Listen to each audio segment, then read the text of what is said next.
So they say that imitation is the greatest form of flattery. Sometimes not. Let's do this.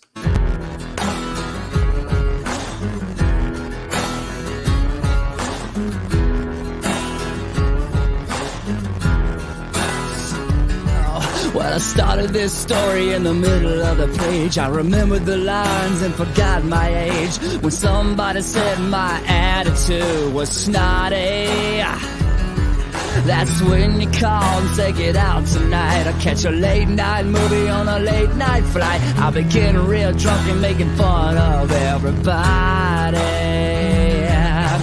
Ain't nobody gonna get me down. Something must have gone around. You can stick that sign up your ass. The one that says it won't last. My sugar buzz is growing higher and higher every day. Your sarcasm cuts like a knife. I'll have the time of my life. My sugar buzz is growing higher and higher every day.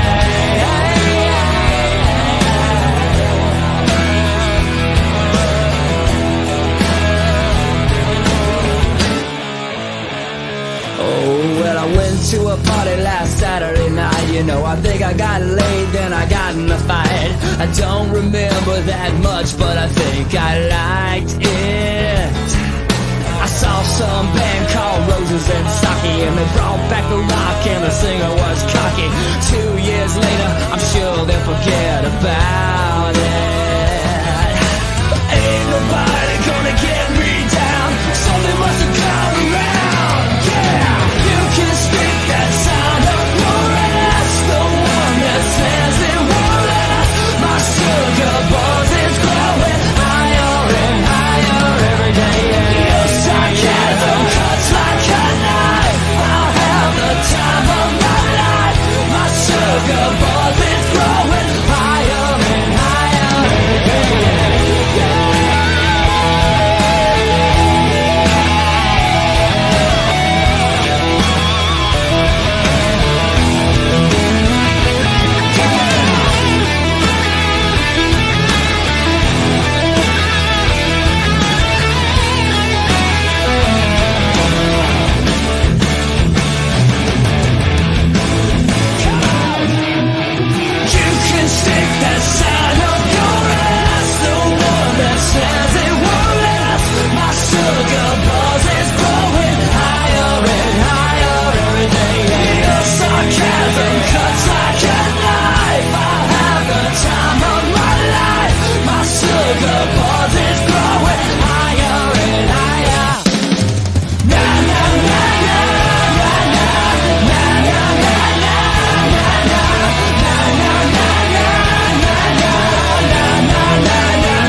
You still had the window was open, Tim.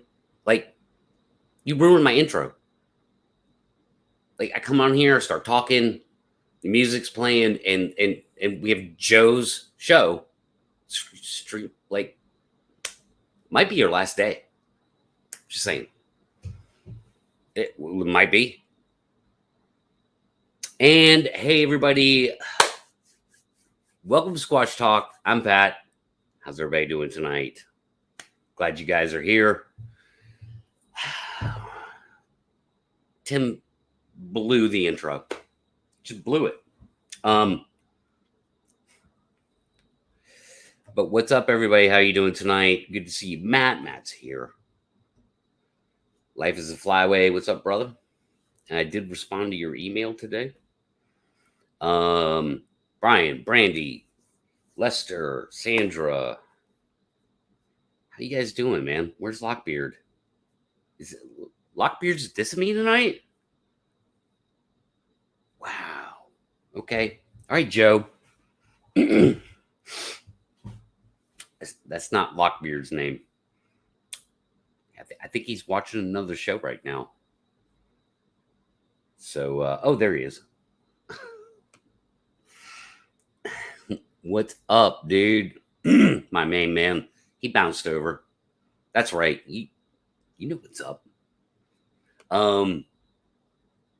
So like I wanted to say something about Lockbeard tonight. Like, is that dude, Lockbeard, I checked out your show after the fact, I guess. Like last night, I think it was.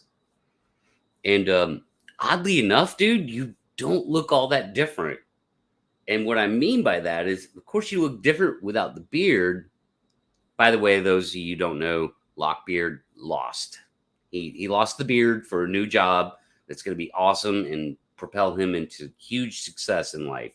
But he lost the beard, and it freaked me out just how much you still look the same. I mean, it was different, but usually when people have these like cool beards like that, or are really long hair and they cut their hair or they shave off their beard, they look completely different. You still look like yourself. So, yeah, you're a good looking man. I'm not afraid to say that. Anyway, what's up, everybody? JT, Barb, Sandra, Donald. What's up, buddy? Yeah. You caught, did you catch that? It's even worse than that. Like, it's flattery, but it's not. I'm not flattered. I feel stalked. I'm not flattered. I feel stalked. How's that? We can have that conversation at some point, and I will, but not tonight. So, I want to show you guys something. Give me a second. Hold on. I'm like not prepared. I want to show you guys something. I don't need to do that. Is it Tim? Is it in queue or not? Yes. Okay.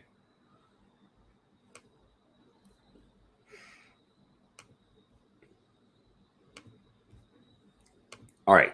Check this out.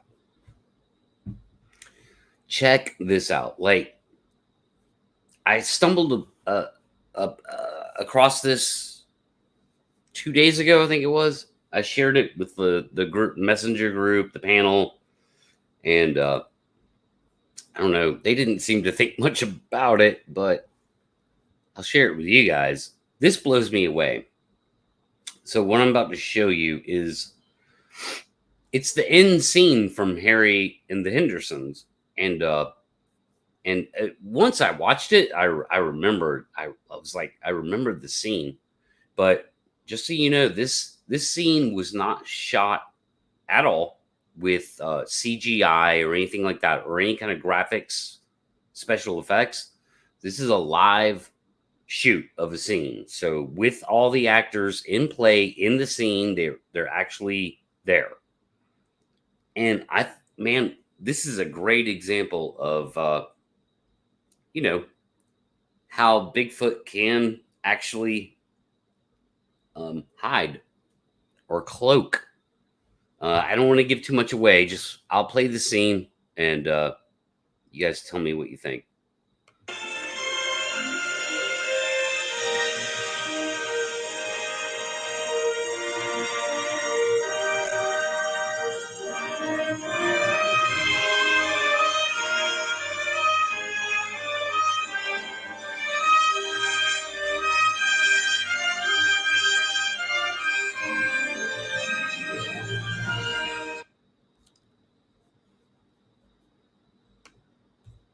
You guys catch that?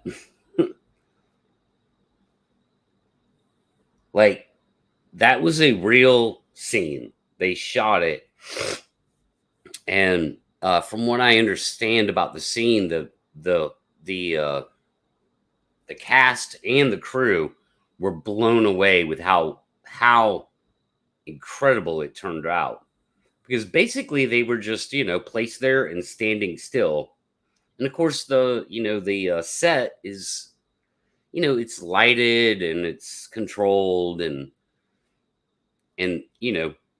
they have the time to put those actors into place in their costumes to try and to try and uh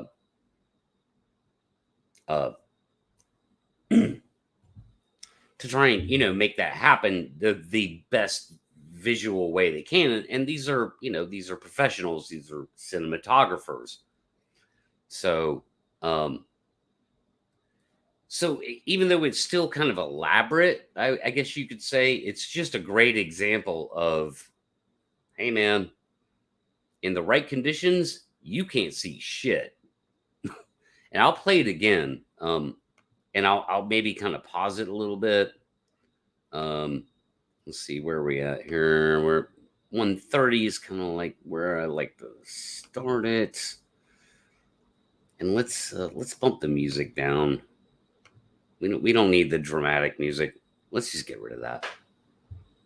So I'll play it again, and I'll also, I'm gonna pause it on this one area. So, oh well, boom. So now that you know it, now that you've seen it, there he is right there. There's one. There's the other one. And I mean, that looks, now that I know where they're standing, it's so obvious to me. And then there's the little one that's, that's better kind of disguise. But they're just standing still out in the wide open, in the shot, and you have no idea. No clue. You'll see him now.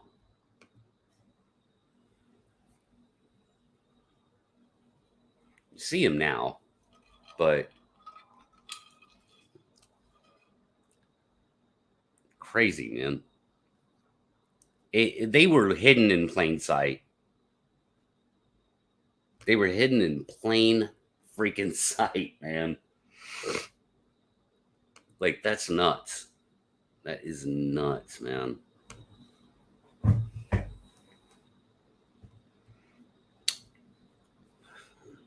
So yeah, uh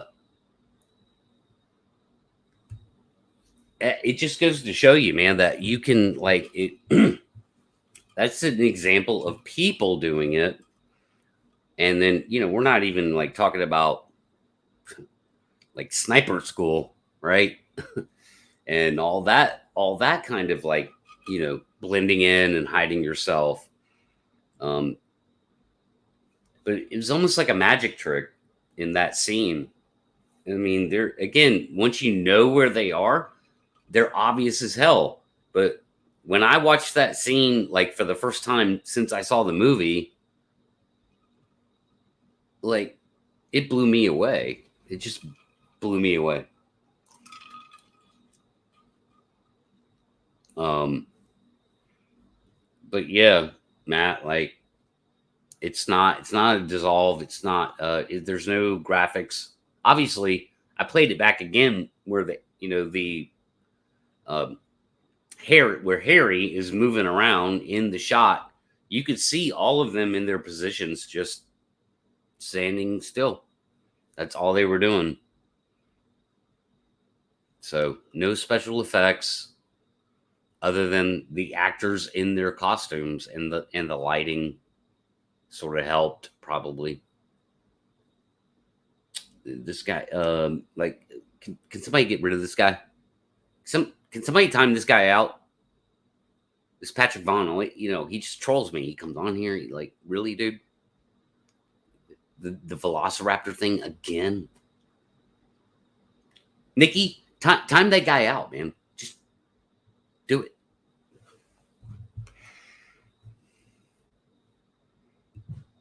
Uno momento, por favor.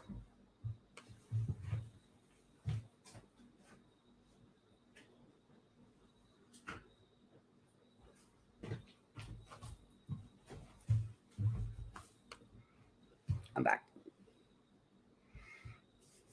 Yeah, let's get a mod war going. How about that? See, I said it was going to be Battle Royale tonight. See, you guys thought I was talking about the show. I'm talking about chat. We're going to have a Battle Royale in chat. See, flip the script. You should know me better. I always flip the script.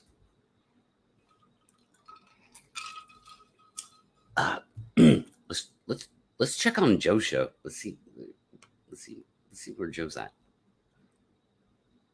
Let's see. Let's peek in. And honestly, I don't know if this is a YouTube violation or not.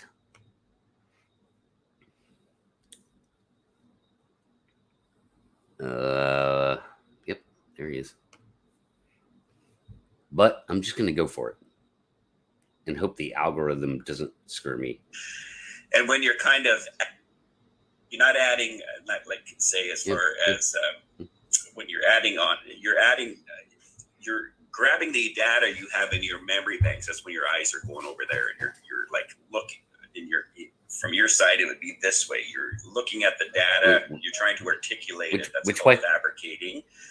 Fabrication is what you're looking out for. Right. That's when people's fabricating. You're just processing what you're trying to tell. What answer Thomas's questions as sincerely as you can, kind of thing. So, I need you guys to talk about something just for a few minutes so I can disengage this, so I can get my brain shifted. So where I want to take them next. So, ask any question to him. This is going to be going on for a while. 5 minutes of interesting stuff. I'm sure he said some stuff to you.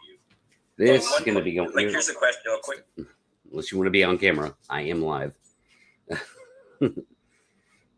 Okay.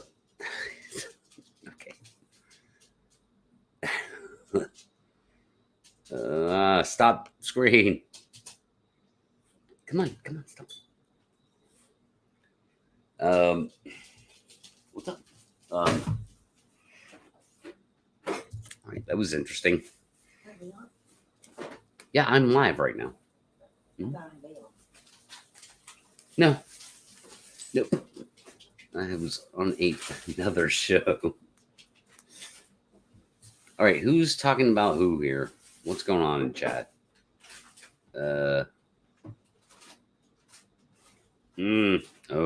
Stuff I don't want to get into.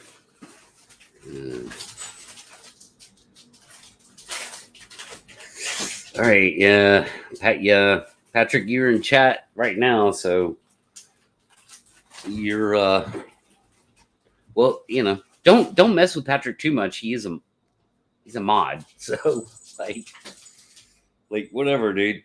If you talk shit to him, he can time you out. So I wash my hands of that. But anyway,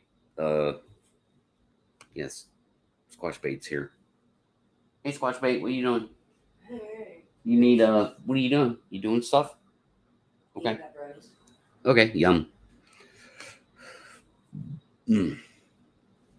So yeah, man, like that clip, that I mean, I hate to get stuck on it, but man, that clip fascinates me. Because I just think it's a great example, man. It's like, look, if we can recreate that, then they can they can do that. They can hide. It doesn't have to get into the whole predator cloaking thing. What you saw in that clip was predator cloaking without the digital effects. It was au natural. Sorry, yeah, I got it. Okay, cool. That was good news. The GIF war continues. Matt, are you still around? Oh wait, you know what I need to do? I need to get back on the right tab. Anyway, copy.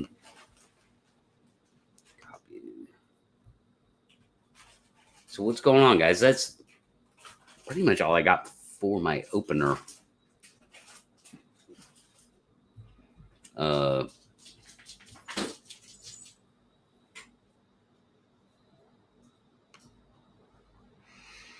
Clip demonstrates how easy it could be for them as a people who's probably way better at it than we are. Yeah. And I mean, we know they're better than we are because we cannot just I'd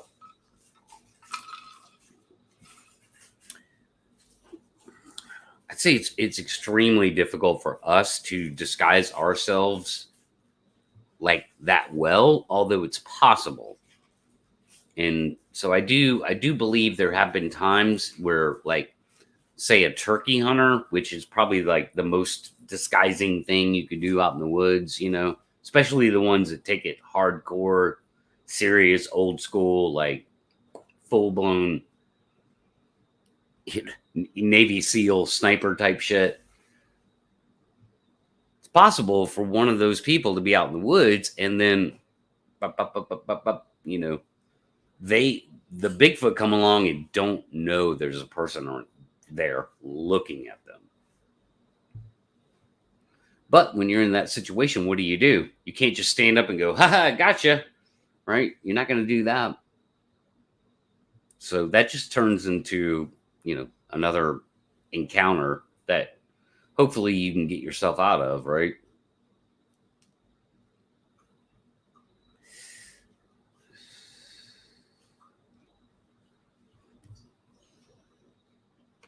Yeah, I mean, it is, and that's kind of the direction I'm going with it, is that it's that easy to camouflage yourself. Again, to shoot that scene, they had the preparation to line everything up and control the environment, control the situation, control the actors, all from a certain perspective. But still, if somehow you just knew, if you knew all the angles naturally, then you could kind of recreate that. And again, we have people that can do that. They're called Navy SEAL snipers. They can do that. Like, you'd be surprised, man. You'd be surprised just how good they can do it.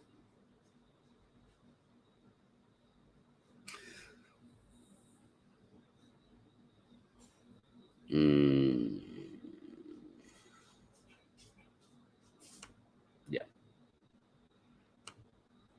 And, I just thought it was a cool example that didn't have to use, graphic special effects or even mirrors or anything like that. Like, again, you go back and watch that scene, you could see them. Now you could see them. You could see them plainly just standing there. The first time you ever watched that scene, you have no clue. It's like, that's how powerful it can be, like a magic trick.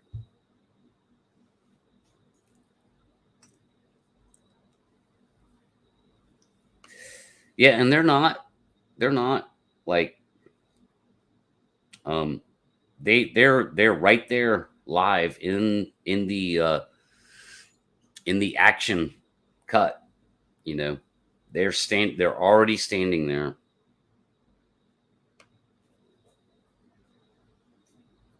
So who wants to come in? I'm gonna start sending out invites.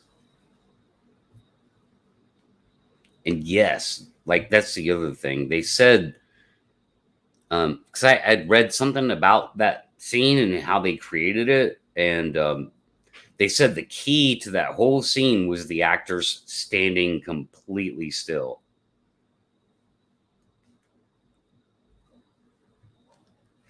And I don't know, man, it makes me think about Vaughn and his whole, encounter, where he said it was standing still, and I couldn't see it. And then even when it moved extremely slow. It definitely made me think about that. Yeah, movement can be a giveaway. I guess it depends on, the kind of movement, like the speed. So, you know, like sloths move at a certain speed. There's a reason why they do that, right? I don't know what that reason is, but there's a reason. I don't study sloths. Uh,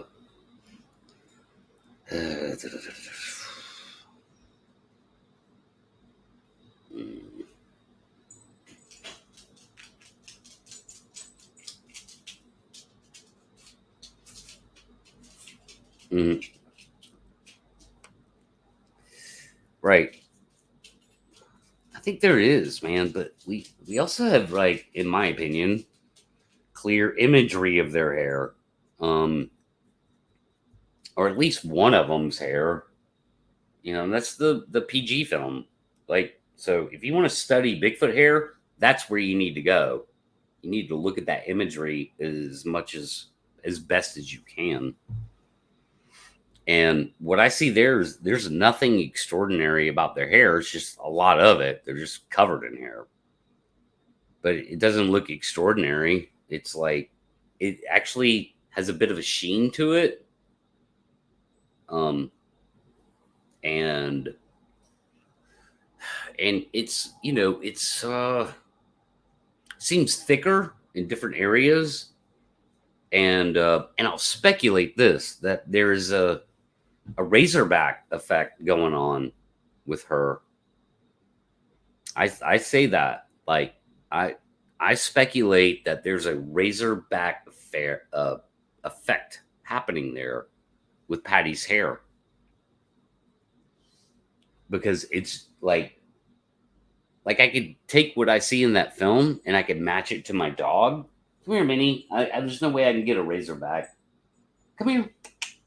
Come here. Come, Minnie. Come. How do I get you razorback? I don't think there's a way I can do it. I don't think I can get Minnie razorback, but in fact, I know I can't. I can't remember the last time I saw it. But it will go from the head all the way down, to the tail. She'll get razorback when she gets pissed at something real bad. She doesn't really do it anymore because she's old. She's like, I'm gonna die soon. No, don't die, Minnie. Don't die. Yeah, I might go die right now. What? What? But what I see with Patty in the hair is, I see some kind of razorback there. It is how I am interpreting it. Especially if you guys want, I'll pull up the. Everybody seems to like this clip that Brandon made, man.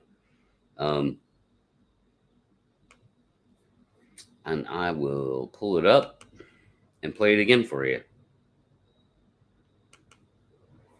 Close your eyes, Vaughn.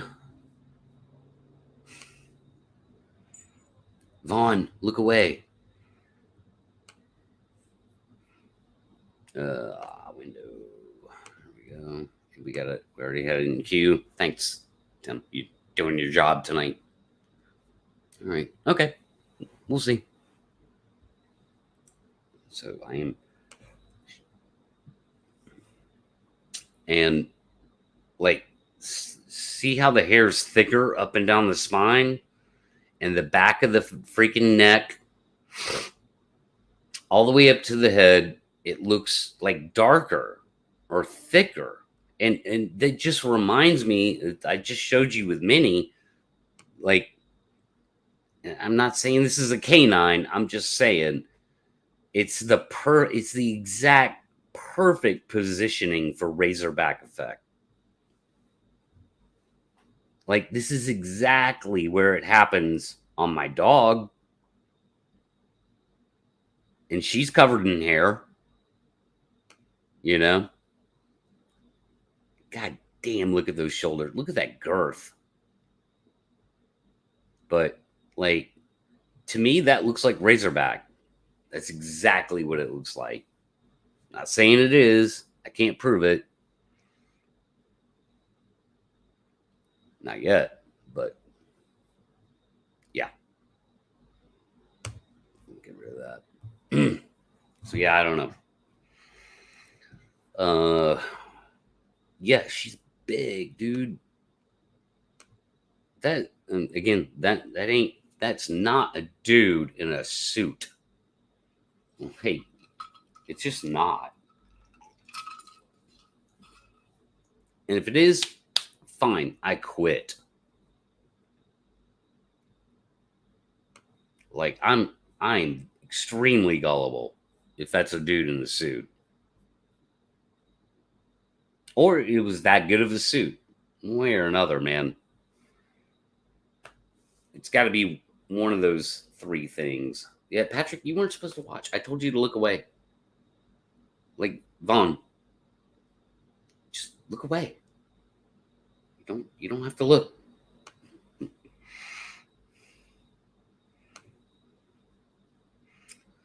Yeah, I know. And I wish it could be actually definitive. But it can't. Again, like, that shit's been hashed out for 54 years now. And at the end of the day, it's not definitive at all. Even though it might be to you and me. It's kind of sad, actually. But I understand the brick wall there. You know, it's like, I understand.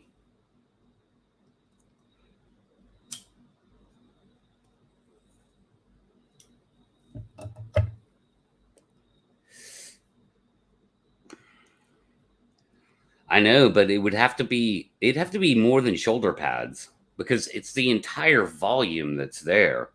So you could put shoulder pads out to here on me, right? But you'll just get this here. Like, you know, like, so you have to fill all that volume out with something and make the legs match up, you know? So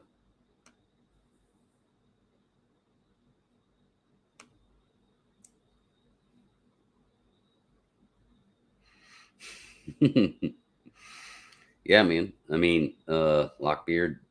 I tell you this, Lockbeard, like, that is not a female you want to run into in the woods.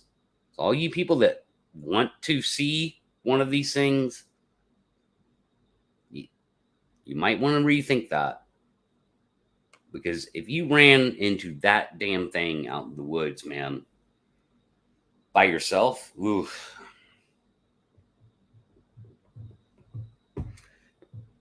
It's PB, it's Negan time. It's PB your pants time.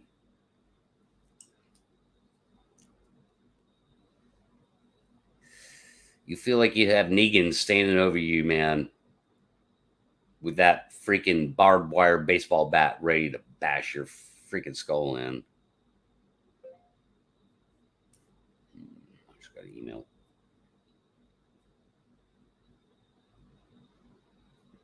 Yeah, man, shoulder pads like are made to fit your shoulders. So yeah, I mean, look at football players in their uniforms. I mean, the uniform sort of hangs out a little bit, but it hangs. It's not. It doesn't make them look bigger than they actually are physically.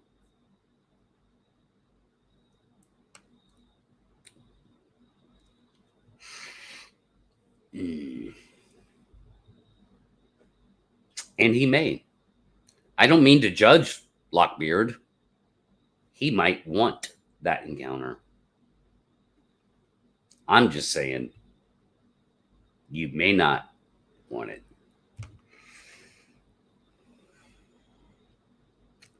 No, Donald, I don't want to talk about. I'm not going to address that tonight. Like, Richter fucked up, man.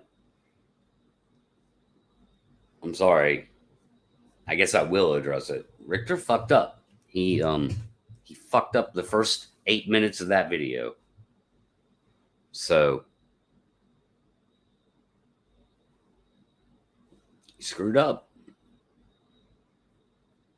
Sorry.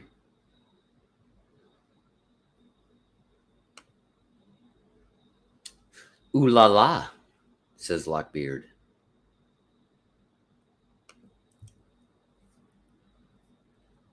All right. Time to get down to business. All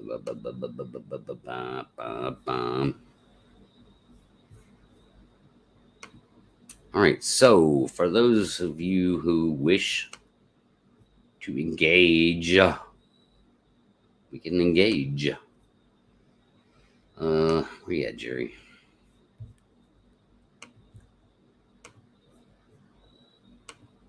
Sorry, the problem is, like, I would have have Tim do all this, but he doesn't have the capability to send out invites because he can't be trusted.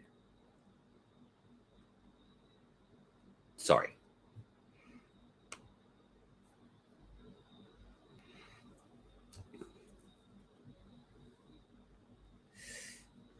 What are you oohing?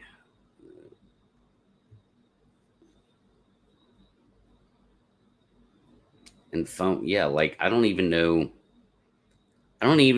Like Patrick could answer this questions because foam kind of comes into the thermoplastics area.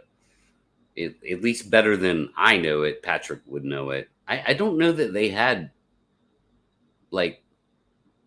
Did they have like styrofoam in 1967 that you could mold? And not that it matters. Like it's not malleable. It would still be rigid. But I don't even know like if that was available at the time.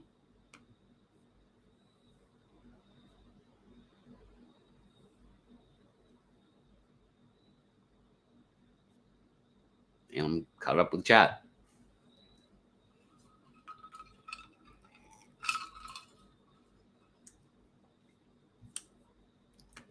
No, Tim's about to get fired. Like this close, dude. You screwed up my intro.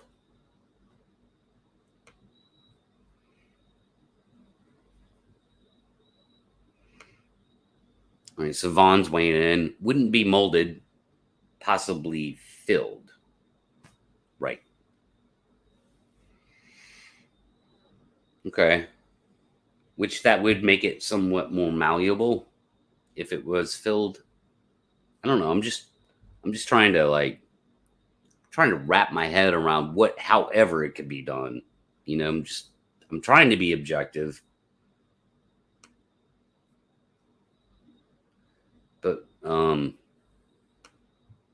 But yeah, like, how do you? Sorry, guys, I didn't mean to go down the PG road yet again. But that clip's amazing. Like, I don't think Brandon understands, man, how well he did with that.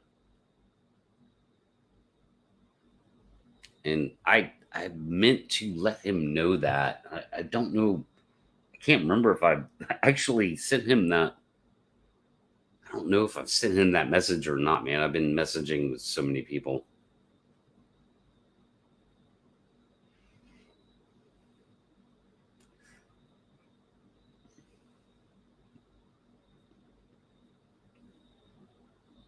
Right? Latex and spirit gum.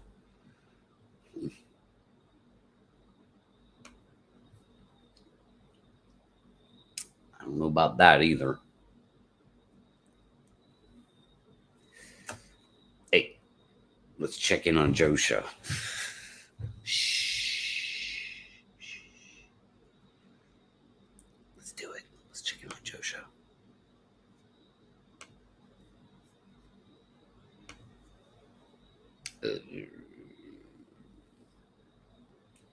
Where'd it go? Where'd it go? Hello? Oh my god, I killed. Oh, okay, there it is. Oh my god, I killed it.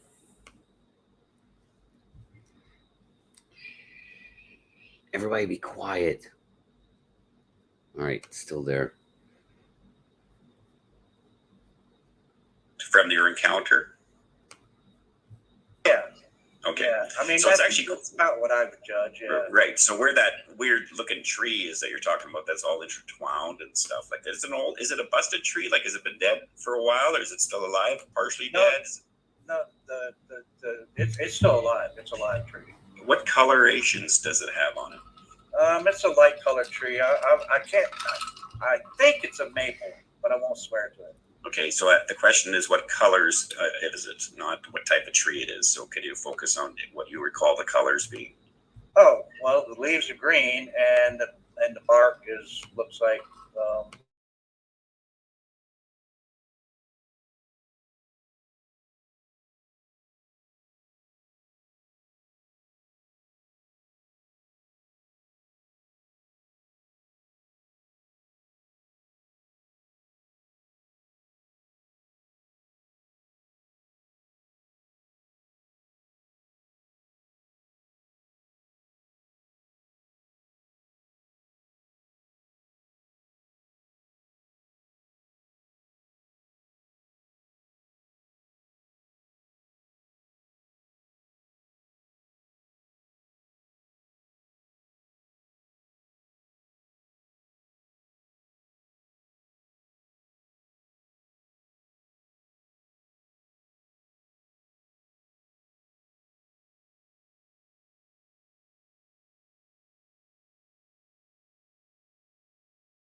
I think I must have looked right at that deer and did not see it.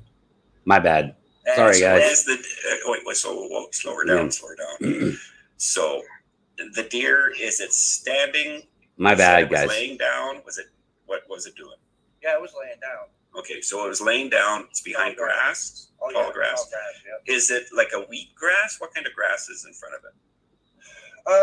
Yeah, there's I guess you'd call it like a wheat grass, and there's a bunch of ferns in there too that are growing in there too. Okay, so I want you to try to really slow everything down, like you're in a car accident. Where you can just see all this information that seems to come into your way. So, as you're walking there and you see the tree, that's kind of weird tree. That's the marker for you. You're looking around, and you kind of are you still walking in the process as you're walking towards where the deer is? Yes.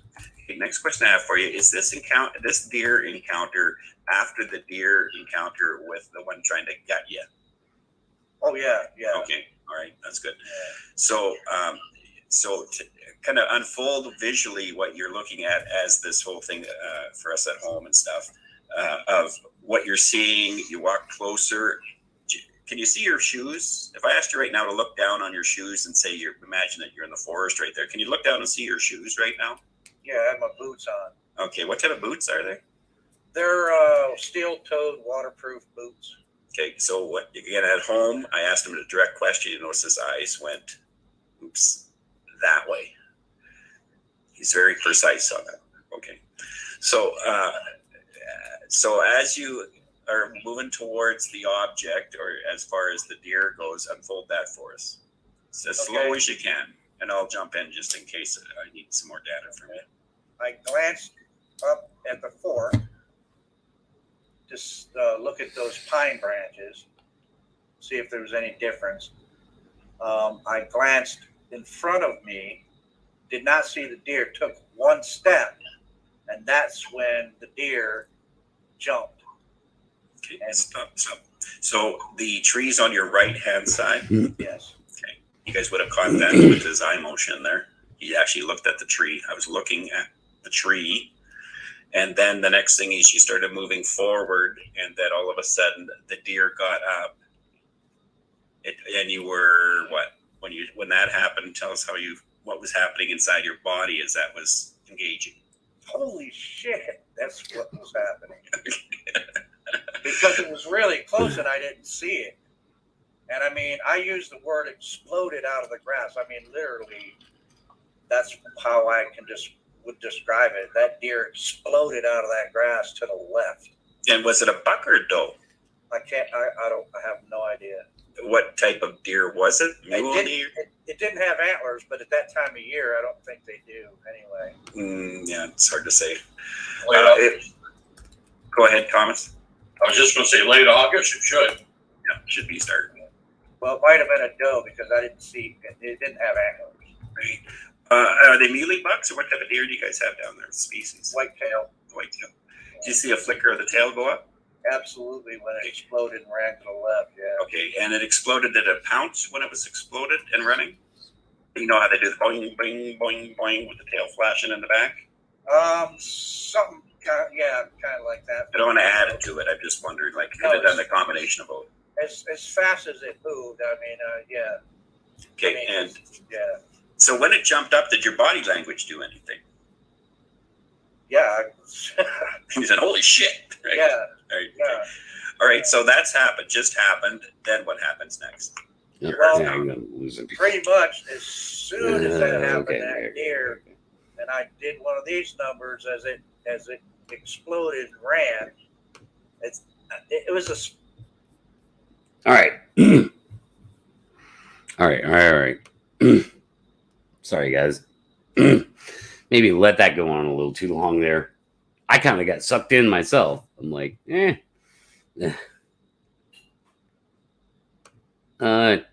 nope. Absolutely not. Bob Hieronymus and his entire story has been debunked. There's no way he was there. There's no way he was a part of it in any kind of way. Because the way that he describes Roger Patterson, he said, like, things like this, like, well, the reason why the footage is shaky is because Roger Patterson was on his horse. And that's simply not true. That's been 100% proven visually proven through geometry, proven to not be the case. The reason why the footage was shaky is because Roger was running. He was off his horse. He was running, and he pulled the trigger on his camera. So that right there debunks Hieronymus, and Hieronymus.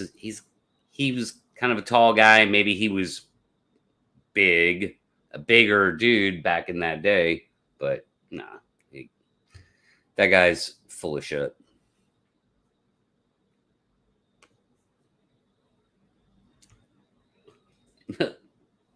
That's Joe's channel. Donald, you gonna bounce over there?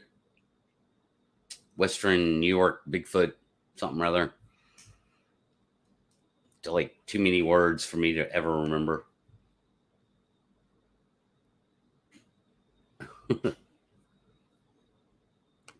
Yeah. Sorry, Mike. I bounced into another channel, a buddy of mine's channel, and like some people are over there. So I just bounced in to check it out. It's just kind of a goof, kind of not.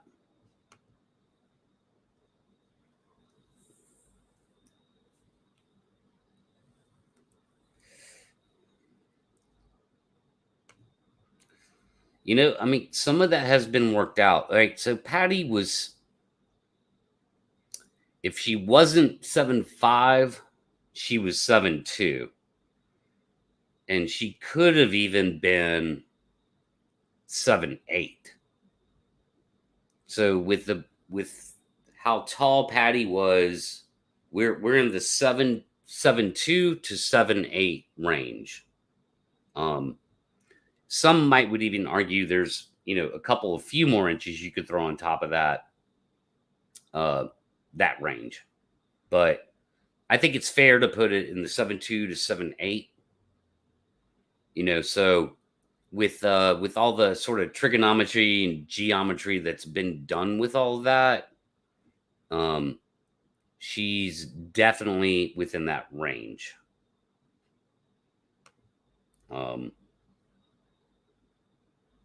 So who in the fucking world was that tall and that big at that time? No one. No one. There wasn't a human being on this planet that was that tall and that big at that time, even now. Again, like with that height and that volume, that puts her at, I'd say, like, just in my head, calculating it, just like about 15 to 20% bigger than Andre the Giant at his peak. I hear you, Vaughn. At his peak. So that would have been like 1980, early 80s, maybe. Like 1980 to 1984. Like Andre was like at his biggest. What you see in the Patterson Gimlin film, I'll pull it back up again. The cool clip I have.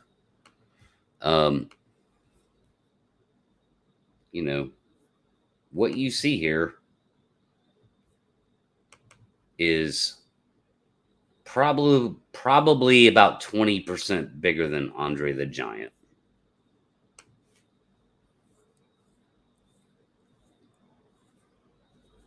Maybe 15. It's in that ballpark for sure.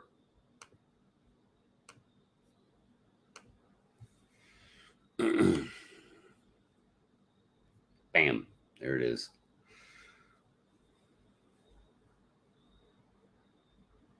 And Andre was a huge dude. He was mind-blowingly big.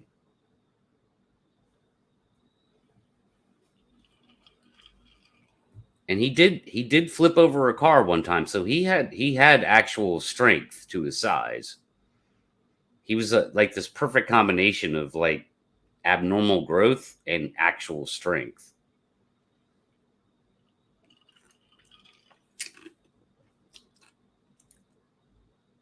And Daniel, this is the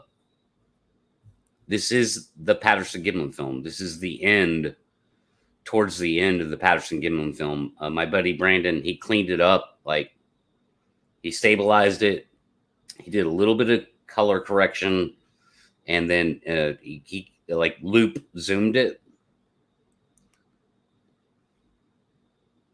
And so yeah, I mean, I don't think he realizes just how good of a job he did, man.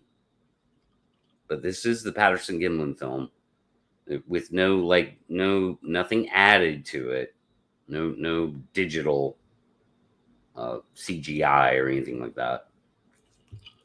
And I'm sure he could prove that. I'm sure he could provide the metadata or do it again. He could just recreate, the stabilization.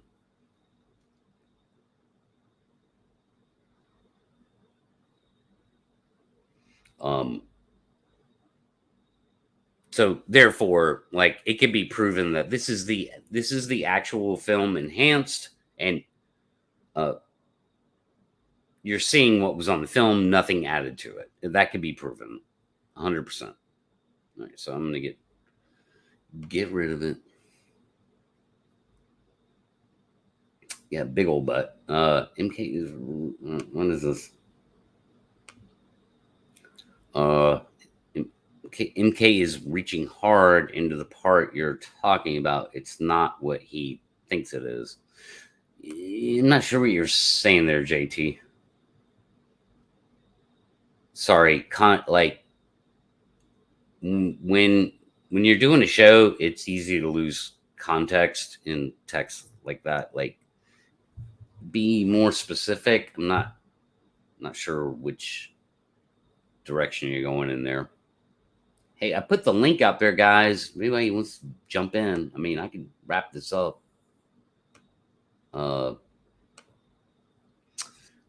It's in a few 7, yeah. Right.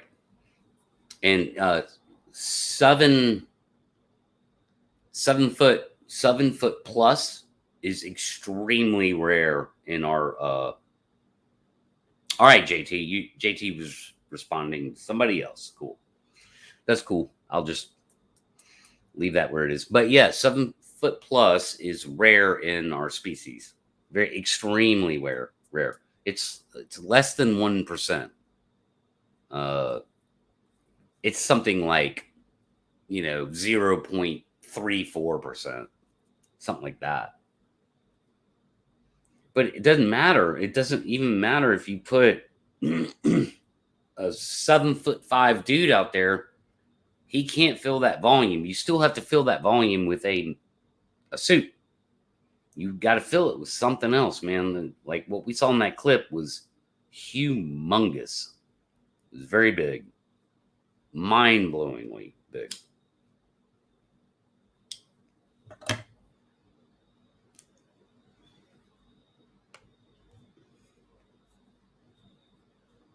So yeah, I'd say, I mean, if you're 7'4", you got a career in basketball no matter what.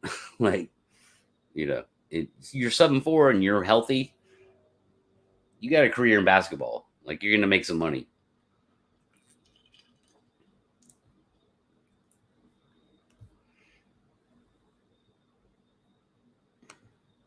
It is. People say like the damn thing looks like the Hulk. It looked like the Incredible Hulk, and I see what they're talking about now. For the first time, I've been able to actually wrap my head around that. And what I'm seeing in that clip I just showed over and over and over again is real, then yeah, I mean, it's the size of the Hulk. It may not be like as buff, like, like sort of like superhero action figure looking kind of buffness, but it's freaking huge, man. That thing is so big. There ain't no way I'd ever want to come across that in the woods, man. I wouldn't want to stand 30 feet away from that damn thing. You kidding me? No way. Not happening. Not this guy. But maybe this one. In a world full of Sasquatch, there's only one man who can save them all. His name, Patrick Vaughn.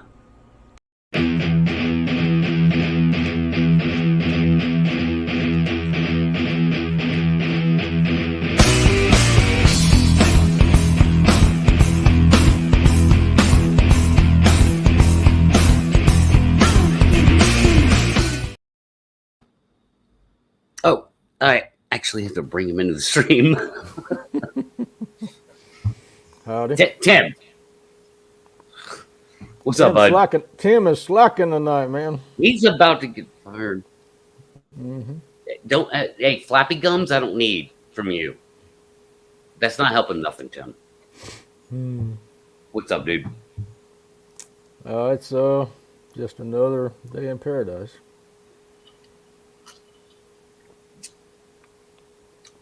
Thoughts, feelings, gifs. What you got? GIF war. What you trying to drop on me, Vaughn? Oh, nothing but peace and love. Because I'm going to drop something on you right now. Bring it. His name is Jerry.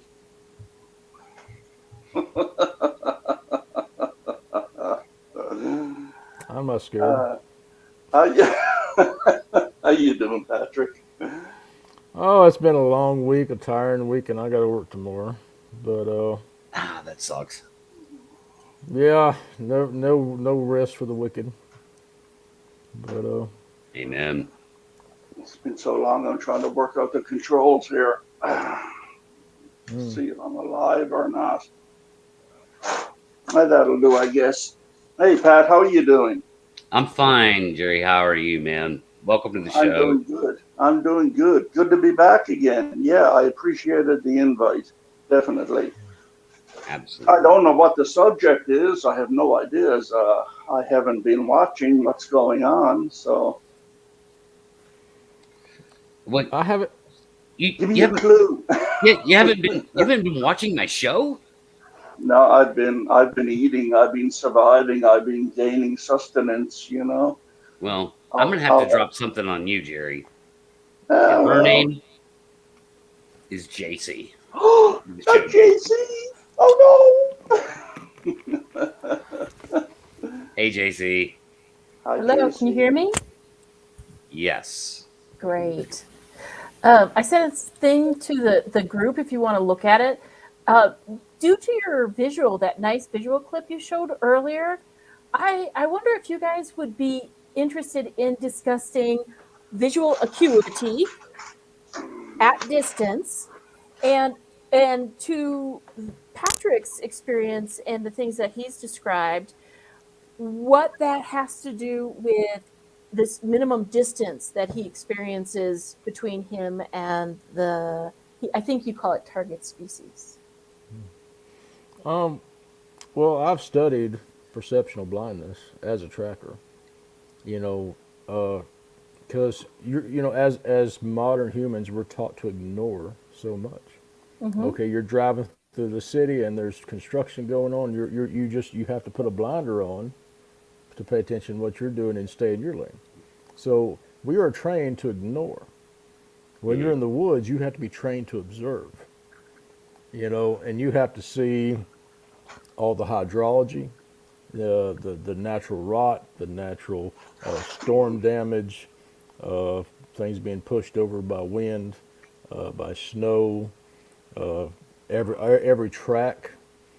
For whether it's a squirrel dig to a possum to armadillo dig to a deer track to bear to predators to coyotes, the wear patterns on the land and the grasses on the stone on the dirt, any wear patterns on rubbing where hogs are rubbing their backs on the trees.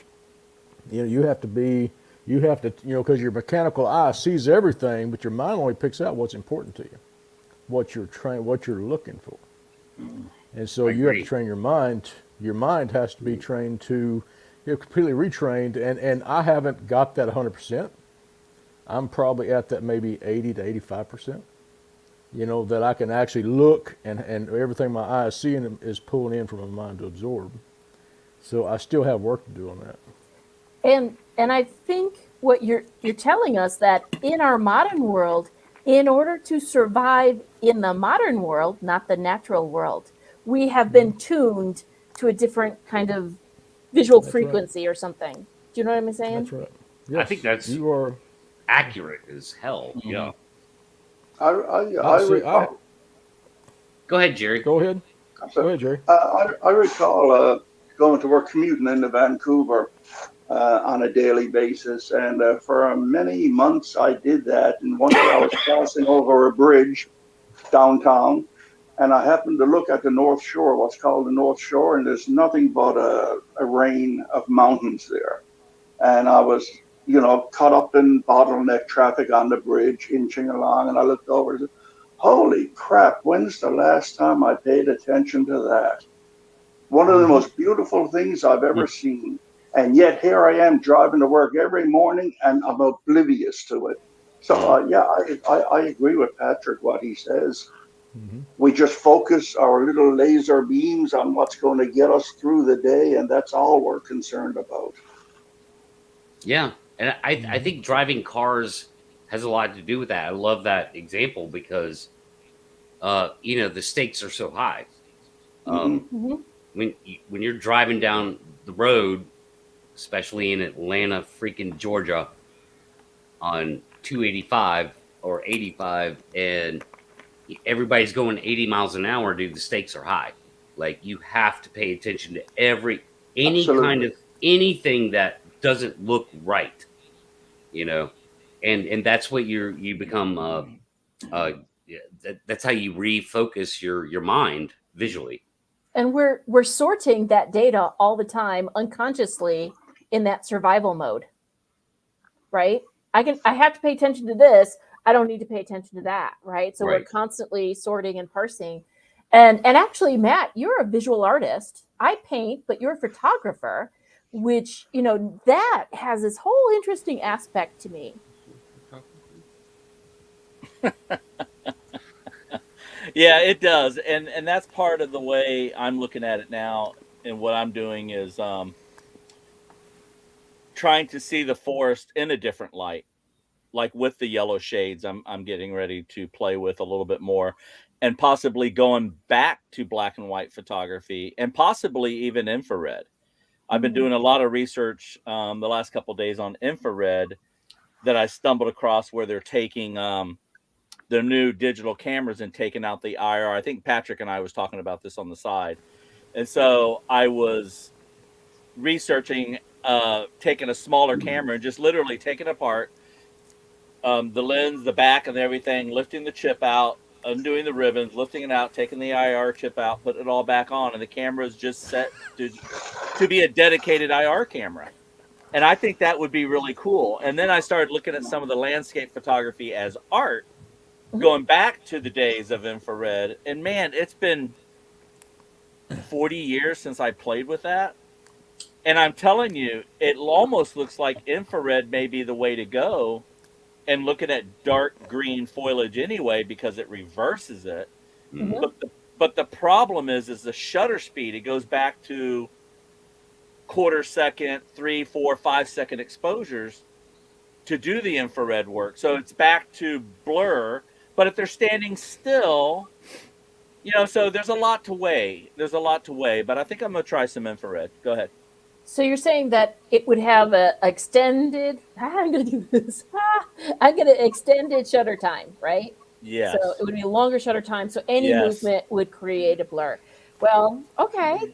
But do you think that there would be things that you would acquire as visual data that you wouldn't be able to get other ways? 100%. Okay. Yeah, I do. That's why I'm looking at it. I would look at, if anyone just Googles infrared landscape and you start looking at what people are doing, shots across the pond, shots across the river, the Ansel Adams type shots, Hmm. with the forest in the foreground before the big rock face. And you see the detail that's coming out of that greenery that we normally can't see. And what Pat brilliantly pointed out in that show, how if you stand still, our minds are tripped to trigger on movement. Hmm. And we're talking about it at work today. They said, "Oh, that guy couldn't be the guy that murdered the girls allegedly. Yeah, the Couldn't guy they're be, looking for. Yeah. yeah, couldn't be down there in that swamp for a week." And I went, "Yeah, he could. I'm not a bushman by any stretch of the word, and I could survive a week down there and not be seen, even with those Jeep, swamp buggies going down there. Because again, you those palms are 5, 6 feet tall. You sit underneath those things and not move, they're never going to see you unless you have to move. Like they take a swamp buggy and they're heading right at you. Yeah, you got to move. You're busted. But at night, and they go, well, what about the infrared? Well, there's a lot. It's 75% water down there. But I don't want to go down too much a road Yeah. that Pat might not like on his show because he likes to focus. But I would ask a kind of a tangential question: why not dogs? And we'll take out the other pieces of that unfortunate situation.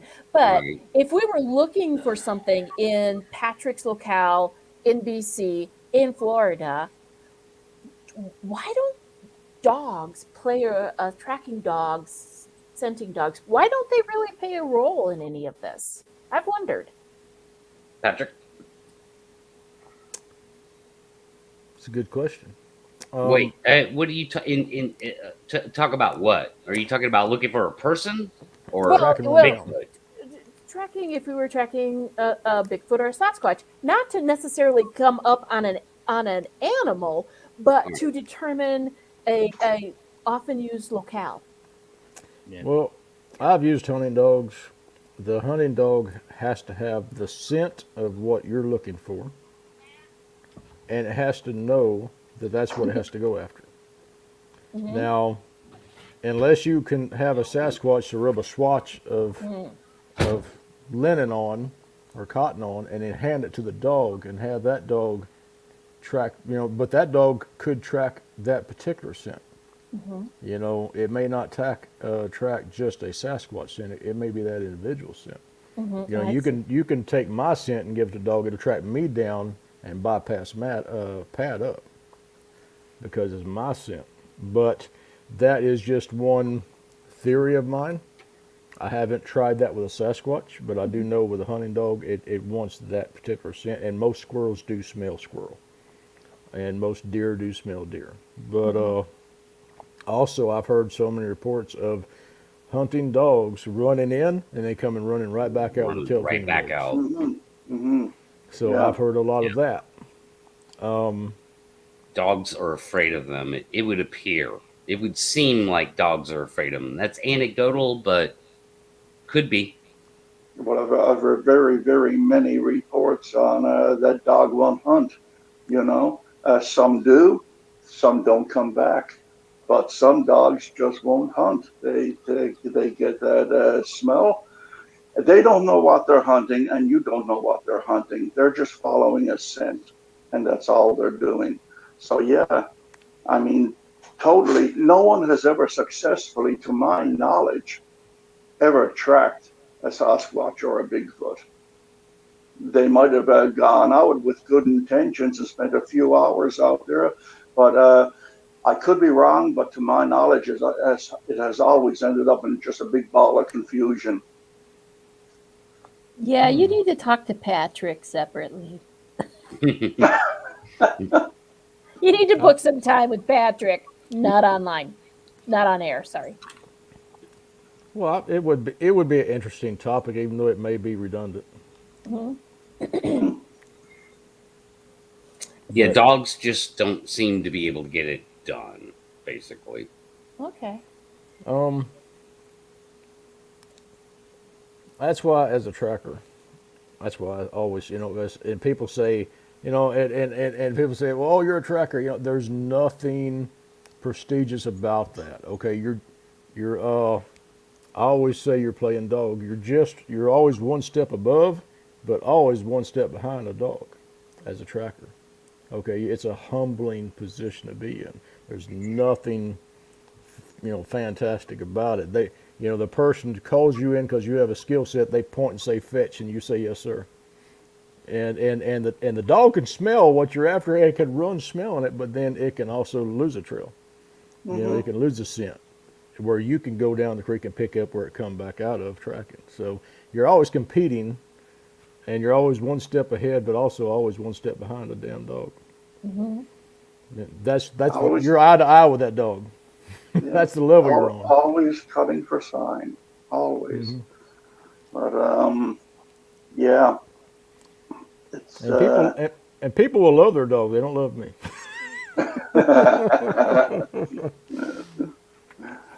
yeah, it's a quandary. It's a quandary for certain. Are there other animals that can be used as tracking animals? I wonder, because they used to do falconry and things like that. And I'm assuming at some point in human histories, humans have trained a bird, probably a predator bird, to look for certain things. Hmm. Yes, but I think that's JC.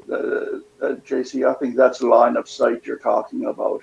Nothing can compare to a canine's sensibilities and the capacity to hold sense within their passages. Nothing outside of a canine, to my knowledge, has the ability and the power to be able to pull that off. Falconry and stuff like that, that's line of sight. See bird, fly to bird, kill bird, bring bird back. Yeah, but how's You that know? different from a drone? If it was possible. Okay. Where did the drone come from? Okay. Patrick. Again, No, Pat. again, Yes, Pat, who's conveniently disappeared. Uh, okay, a drone again is a different subject altogether. Drone can be line of sight, or drone can be operated from within the drone through the camera. You can pretend you're on your own little spaceship, Star Trek, and you're looking at the viewer screen. And you can, if you have practice enough, you can direct that drone where to go just using the camera. You don't have to see the drone with your eyesight, line of sight any longer. Now you're navigating just by the camera. Right, Pat? Yeah. So with a drone, basically what we're talking about is a drone has the power of a bird, like you're talking about, JC. It is that same power and ability, and even better actually, because a drone can hover.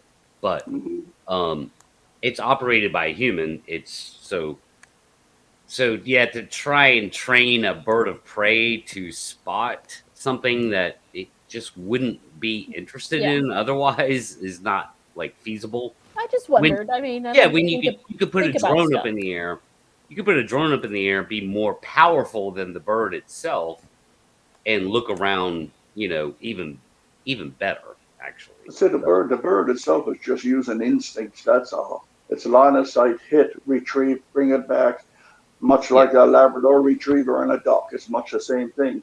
But it's a different thing when you're talking about catching the scent of something and trailing it. And that's a whole different operation altogether. Well, but yeah. Pat wants battle royale tonight, and if only Steve was here, because I could battle on the side of drones seem too loud to me, which no one else agrees to, and Steve has a different perspective on cameras, so we could like battle Pat out from Yeah, multiple Yeah, yeah. directions and just wear him down. But I don't want Steve's the not here. battle pad out because he had a show on about a month ago dealing specifically with drones, and everybody just started disappearing as soon as he started talking. Ooh, But I was there the next morning. I saw it the next morning, and I thought, dang, I want in on this. I want in on this. I said, darn chat isn't working. No, it was taped yesterday. And the reason I wanted in on it is because Pat did an admirable job with the technology and what the capabilities are, but there was a bunch of questions that weren't answered in chat, and I wanted to get in on those. And questions like, let's see here. Hold on. Oh, This thing caught out on you've me got again. the questions. I'm I in Okay, have the a dark. I have a line of questions for drones. yeah, oh, nice. all right, shoot. All right. Um, even if you're looking on your camera, flying by your camera, hmm does your receiver still have to have line of sight to your drone? No. Not entirely, no. But if let's say I'll give you this example, Patrick. If let's say I'm plopped down in the woods, like in the middle of the woods, okay, then at some point, if I fly my drone out far enough, and probably be maybe a quarter mile to half a mile, then the tree, the thickness of the trees between my receiver, plot owl, which I got right Okay. here, this receiver, these antennas, um, will. So if you put a bunch of thick stuff in between you and your drone, you're going to lose signal. Yeah. Well, to clarify, what I call line of sight is anytime it gets behind a certain distance, a density of any material, and you lose it. Okay, if it goes behind a certain density of Material. material, Yes. whether it's foliage, and you lose it, then you need clear line of sight. That's to clarify what my question was. You don't So, need. No. Yeah, you don't need No. pure line of sight, but there's a That's right. breaking point there. Yes. well, yeah. Mhm. So, That's right. all right. So what needs to happen? So the question is another question. What's it? Is it? Is there a market?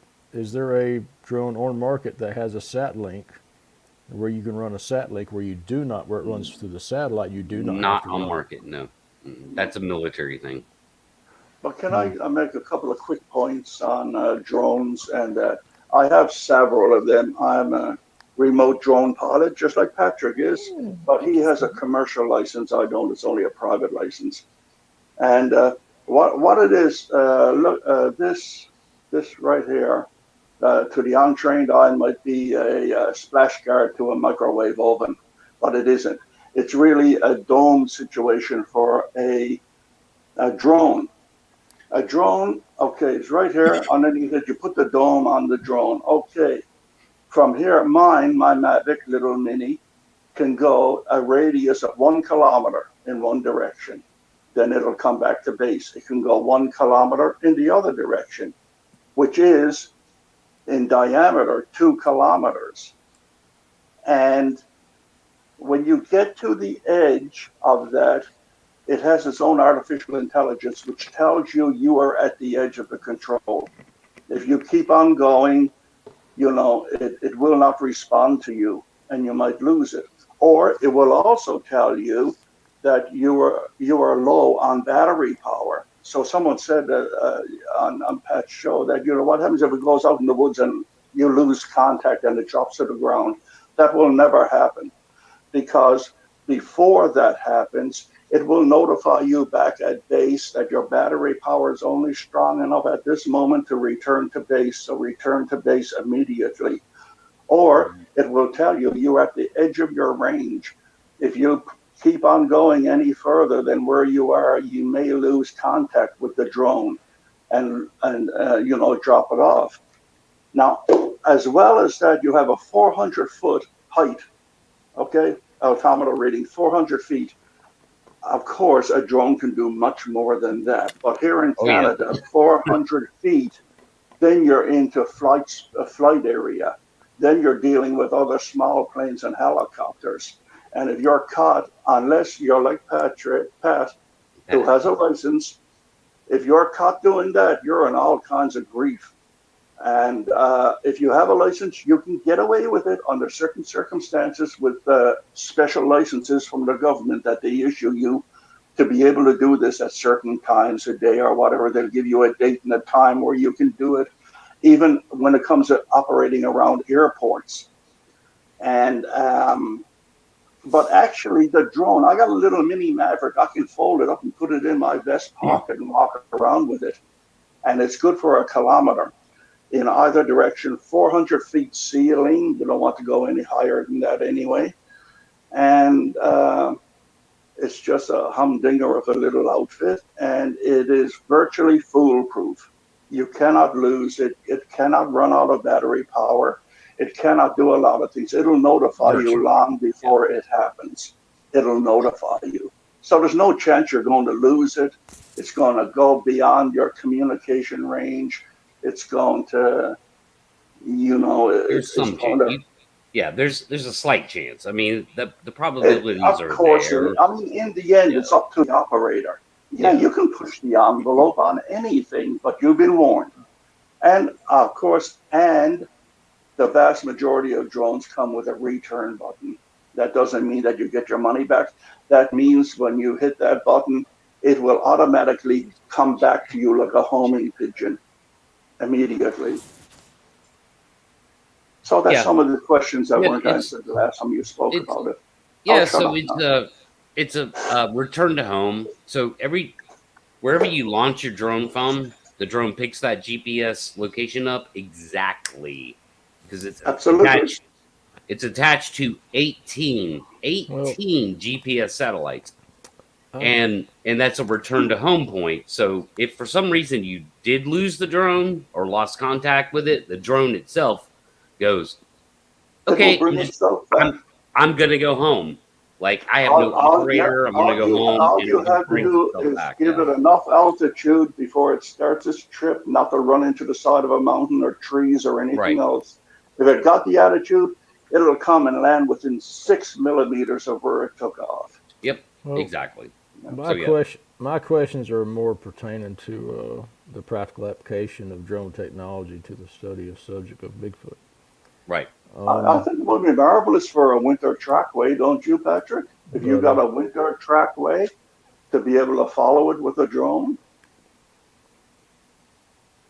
We don't get that much snow down here. Yeah, well, Patrick doesn't. I'm just saying. But I mean, obviously it would be. I mean, in certain areas, I mean, in my area, you have grass and rain in the summer, and winter you have leaves and Why did rain. chat die? Sorry. So, Now, but I yeah, can see what the advantages would be for a more northern hemispheric type stuff to be able to well, use it. what But I think, I'm sorry, Patrick, I don't mean to interrupt you, but I just wanted to say that Pat has the right idea with the drones, but the drone can be used most effectively as part of a crew who all have individual skill sets, and the drone is just one of them, in my opinion. well, I've the heard question, that somewhere. the line of sight question is based around if I'm okay, because Pat doesn't want to be near one. Pat doesn't want to go. That's not true. That's not true. That's not true. That's not true. I mean, Um, I will go out there with you. okay. But for the drone thing, like I'm trying to separate real That's quick. what I'm talking about for your drone work. Yeah, If I'm in half a mile, and you know if I got 100 foot trees, and I'm half mile in, that's a lot of foliage. That's why I was Mm, asking about line of sight because you're going to have and to go way up, that you know, to I be able to just keep. yeah okay. If yeah, that's why I've asked you in the past, hey man, what areas are we talking about? What's the train like? Can I get a high mhm, position? Well, You know, there are places that there are that has line of sight for 2 miles almost. You know, because you got a hill and you got a right of way, and they do cross that right of way, and it's just a wisp of woods, maybe 100 yards wide between a road and a right of way that yeah. they could get in that you could circle with the camera. So you know, I'm trying to it's just like designing experiments. Knowing what your capability, what the drone's capabilities are, I can figure out exactly where to go and design a scenario that it's most successful in. All you have to do is send me the exact coordinates, which you are you seem pretty willing to do. Um, so therefore, I can go on Google Earth and I can map it out myself. Like Yeah, I can go. Oh shit, this is a great place. This is the high point, and I don't have to be above the canopy. I could be halfway into the canopy, and then I have that much more range. You know, yeah. mhm. so Well, I'm picturing me doing a firelight experiment, and you're a half a mile away, and I say, okay, it's in the woods right here, that would be easy.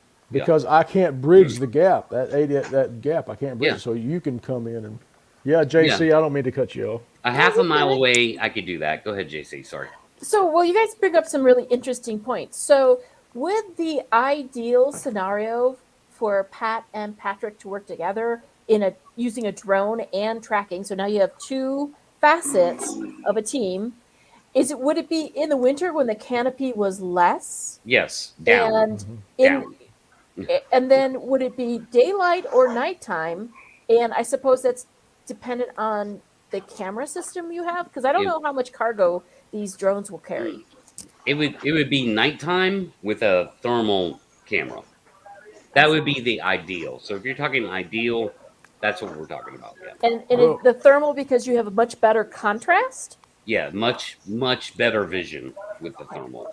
well, daytime, a daytime drone investigation will be Power cord investigating their areas where my they're hanging out computer. at away from man. You know, that's another question of you know how far can you go out there because there's some elevation a mile in there that you may need to go and look at during daytime, and then we can do a nighttime investigation when the on a dark night when they'll actually come close to a firelight and look at you. Then you can use a thermal to get them on that. So would So Pat have to hike like a mile into the forest onto the top of a ridge, or can he get within relative range that's close to a vehicle? Because um, do you want to be tromping around in unknown forest in the middle of the night, dude? I've Well, done I it could all the put my time. Bigfoot land, I Bigfoot could I look land. do it all the Ooh. time. I could put my thermal drone up and look at my surroundings immediately.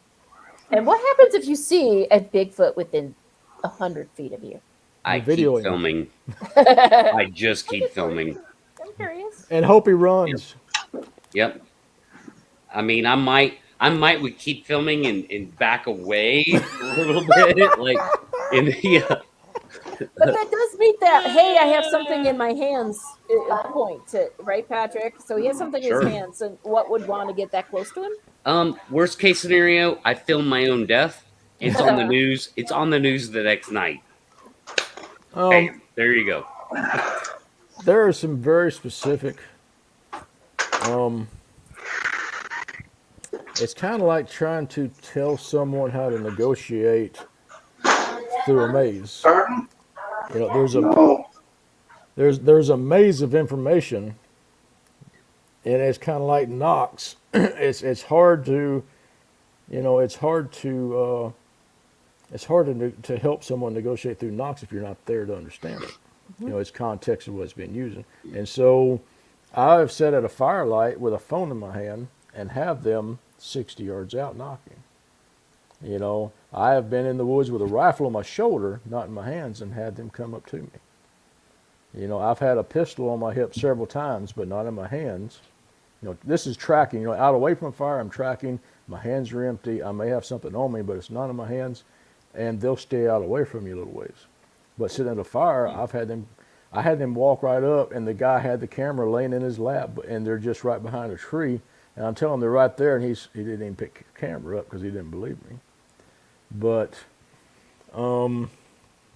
it's all in context for them as well. I guess that's what I'm trying to say. You know, if they perceive you in camp doing your own natural thing inside your realm of your little camp, as long as you're not, you know, don't have a weapon out and you're pointing into the woods, you know, being threatening, they'll come up within 50, 60 yards. So that means Patrick should point his controller like a gun at the Bigfoot If direction. if if a, if a Bigfoot is coming at you, point something at him. Okay. Okay. Okay. Well, I like that advice. He'll turn away. Okay. Yeah. What about this? Can I do the classic bang bang? They're You're not dead? dumb. They're not dumb. They're not dumb. Pull your cell phone out and hold it like it has a pistol grip. You know. I thought he was going to say something else completely. Okay. What is wrong? Does that have a pistol grip? You know what I boy. thought you were going to say. Like that? Yeah. Sounds like a tactical weapon to me. I'm gonna shoot Matt. Bam.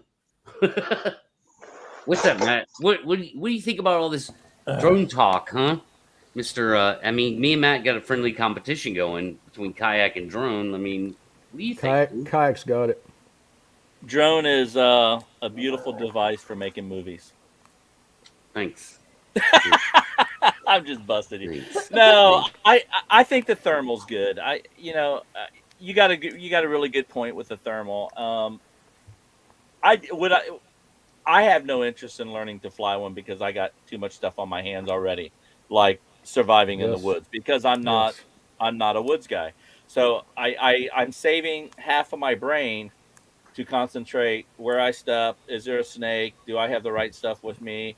You know, can I stop the bleed? You know, I got a third of my brain filled with this. So Mm-hmm.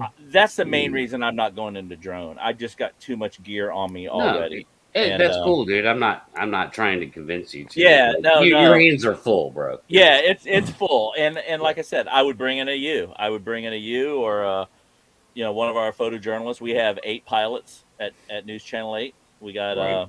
we got a drone fleet, you know, and they're all good with them. And That sounds sexy. yeah. Matter of fact, I did a shot in the studio with all 8 all lit up on the white psych, floor, all lit up and not moving, but just sitting there all lit up, and it was a cool shot. I have to find that, show it one night. Yeah, definitely. But yeah, no, I think they're going to be useful, but I would like to have some drone footage of my 3 areas for sure. Just to have a better insight to it. Like when we went and picked up the trail cam a mile back, I couldn't believe what the other side of the swamp looked like, and I didn't realize there was that much water. We went out on a dry side, and we had a mile to go. It's only a mile off a road, but man, it's a tough mile. You all saw it. It's a really tough mile, and I was surprised there was nothing out there too. And 50 Mhm. something days, I would have thought, you know, and I got someone on my page telling me, everything I'm doing wrong, and that's great. I'm open to everything, but they're telling me now that plastic reflects, plastic has a scent, I have a scent. It was in plain open, all these things that I was doing wrong, and I just said that's fine. It was really my first attempt at putting it out there. I'm not going to go by what I've heard of 50 years of people telling me that Bigfoot sees IR and Bigfoot smells your scent and all this stuff until I got to go through some baby steps myself. So Yeah.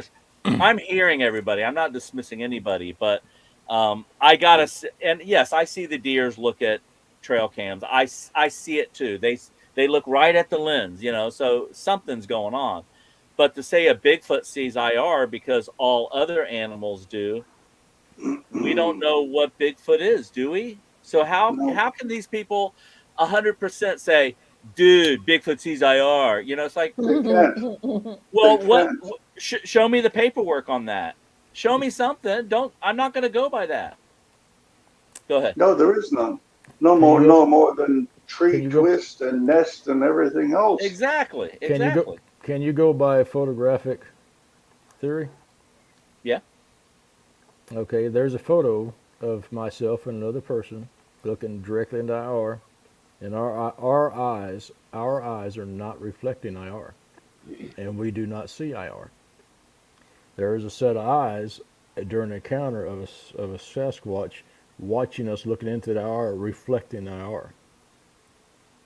Now we don't reflect IR and we don't see IR.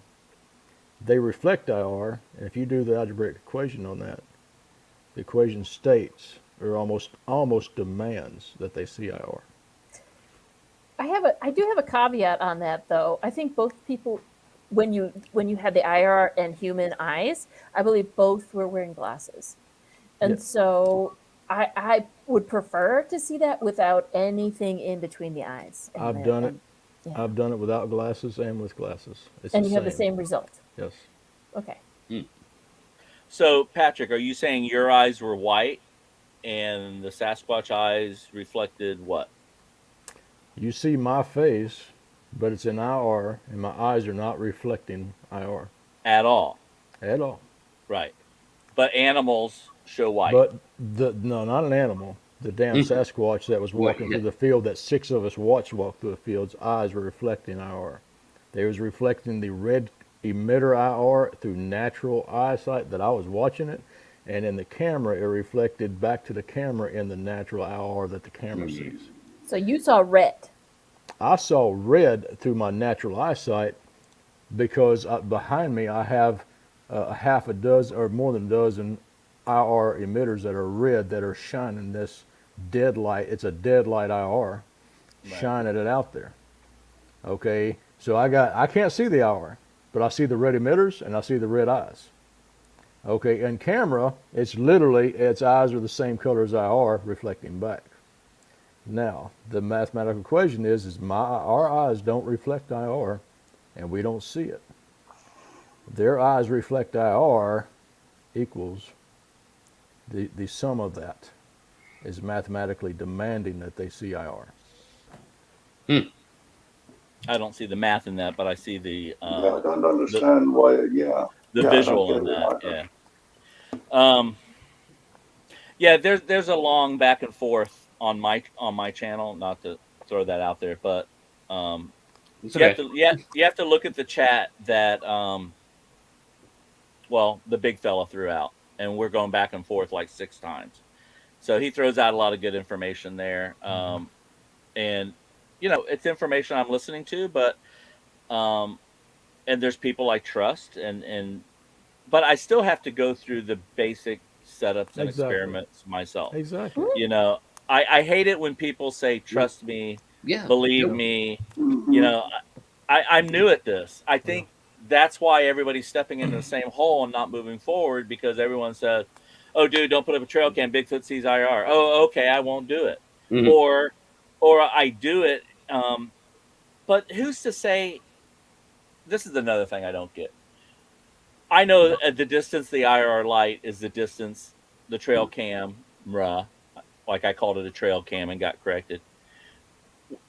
Trail cam for slang, guys. Okay, so I know the distance of the IR, but who's to say this creature, this beast, this thing, this part human, this ape man, whatever?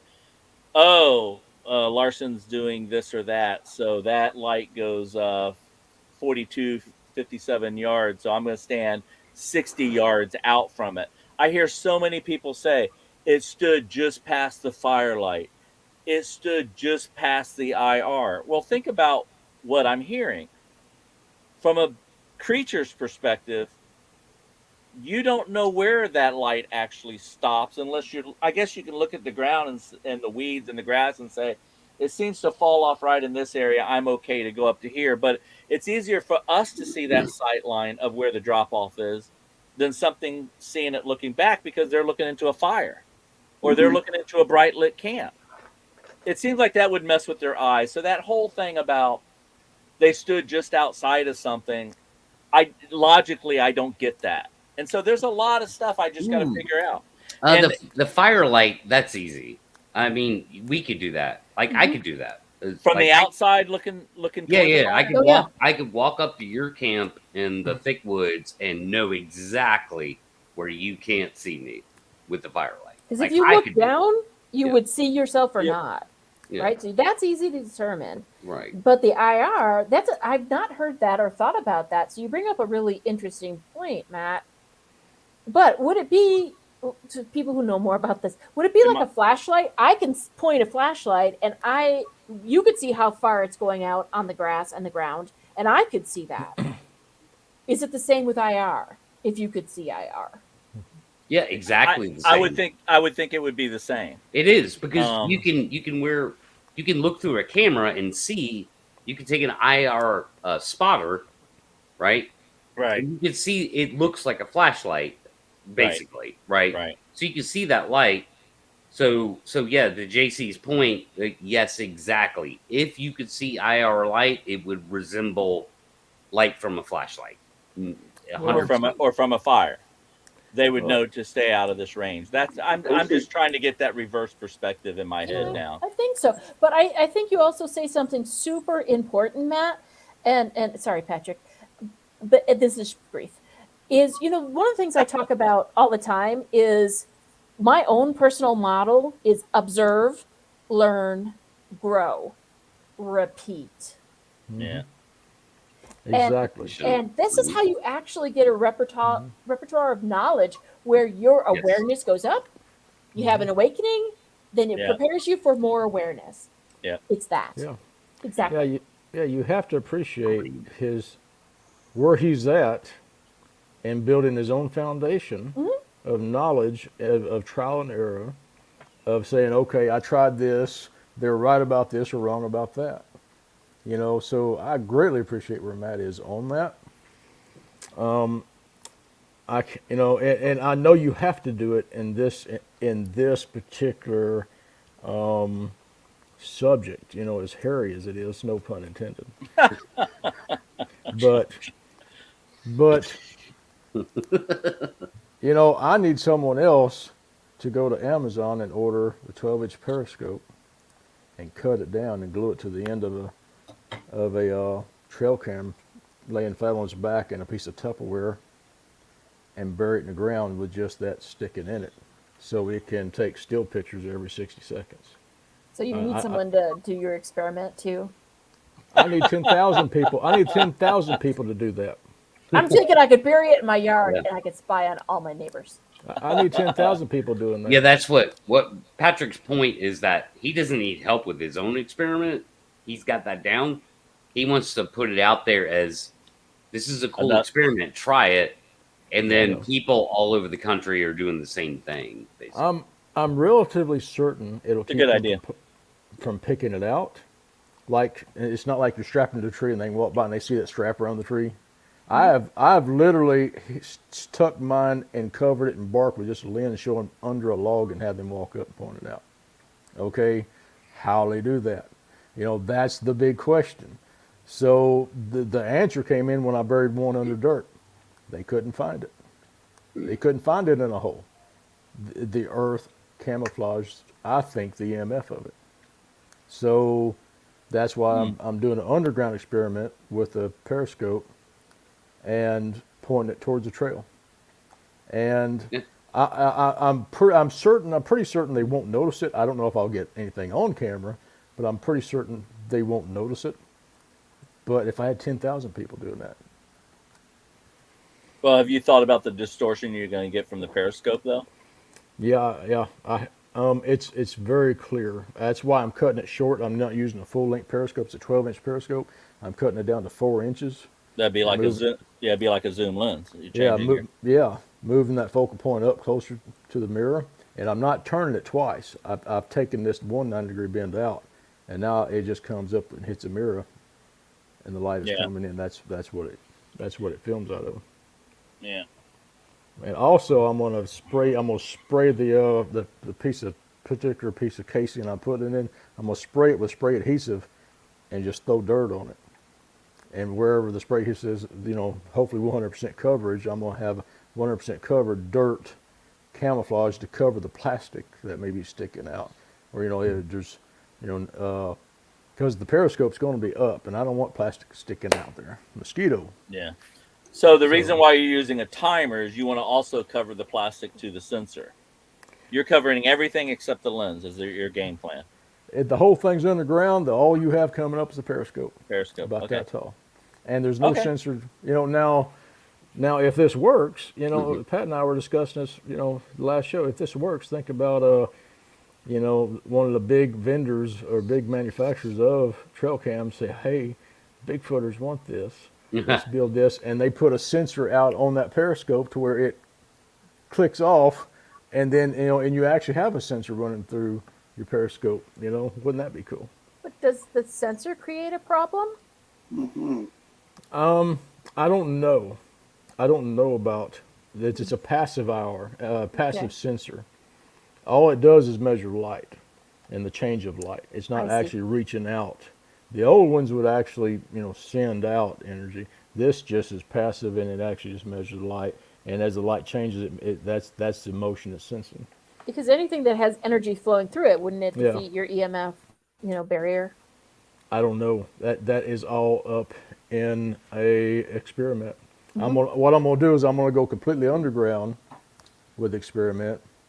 And if that works, if they're still traveling, they're not noticing it. I don't care if I get a picture of a big toe, they didn't see it and dig it up or avoid it. Then I'll try to uncover a little more until I see, okay, this is what caused them to quit coming around.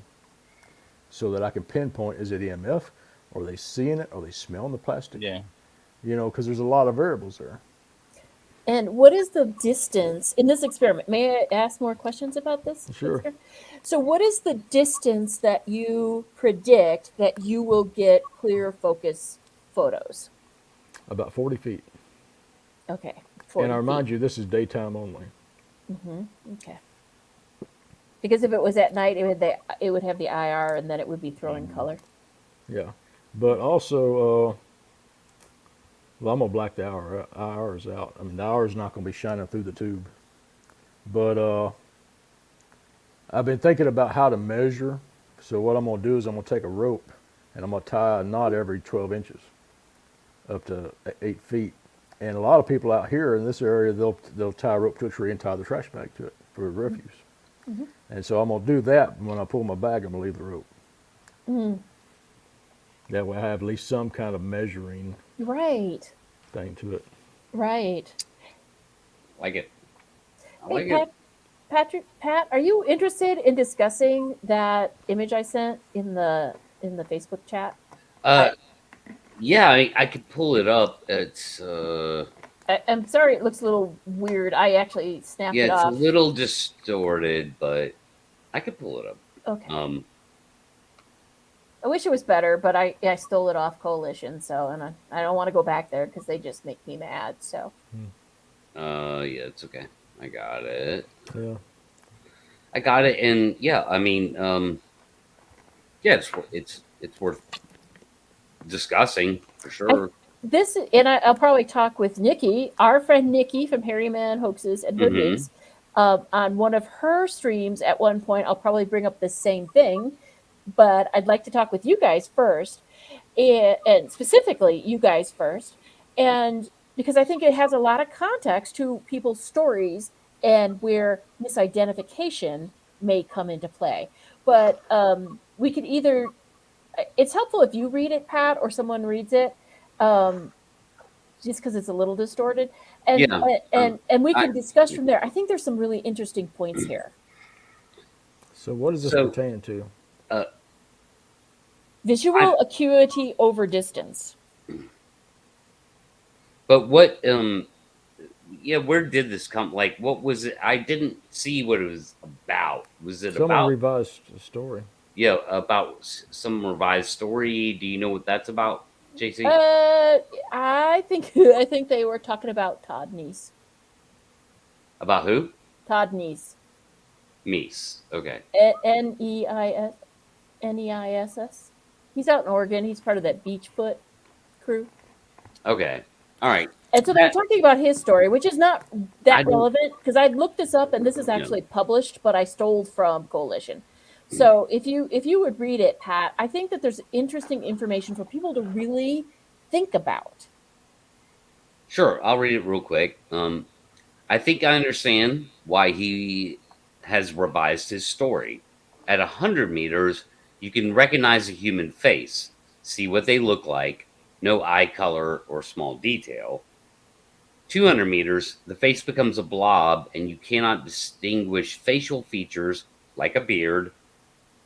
300 meters cannot make out hands or feet or distinguish fine detail.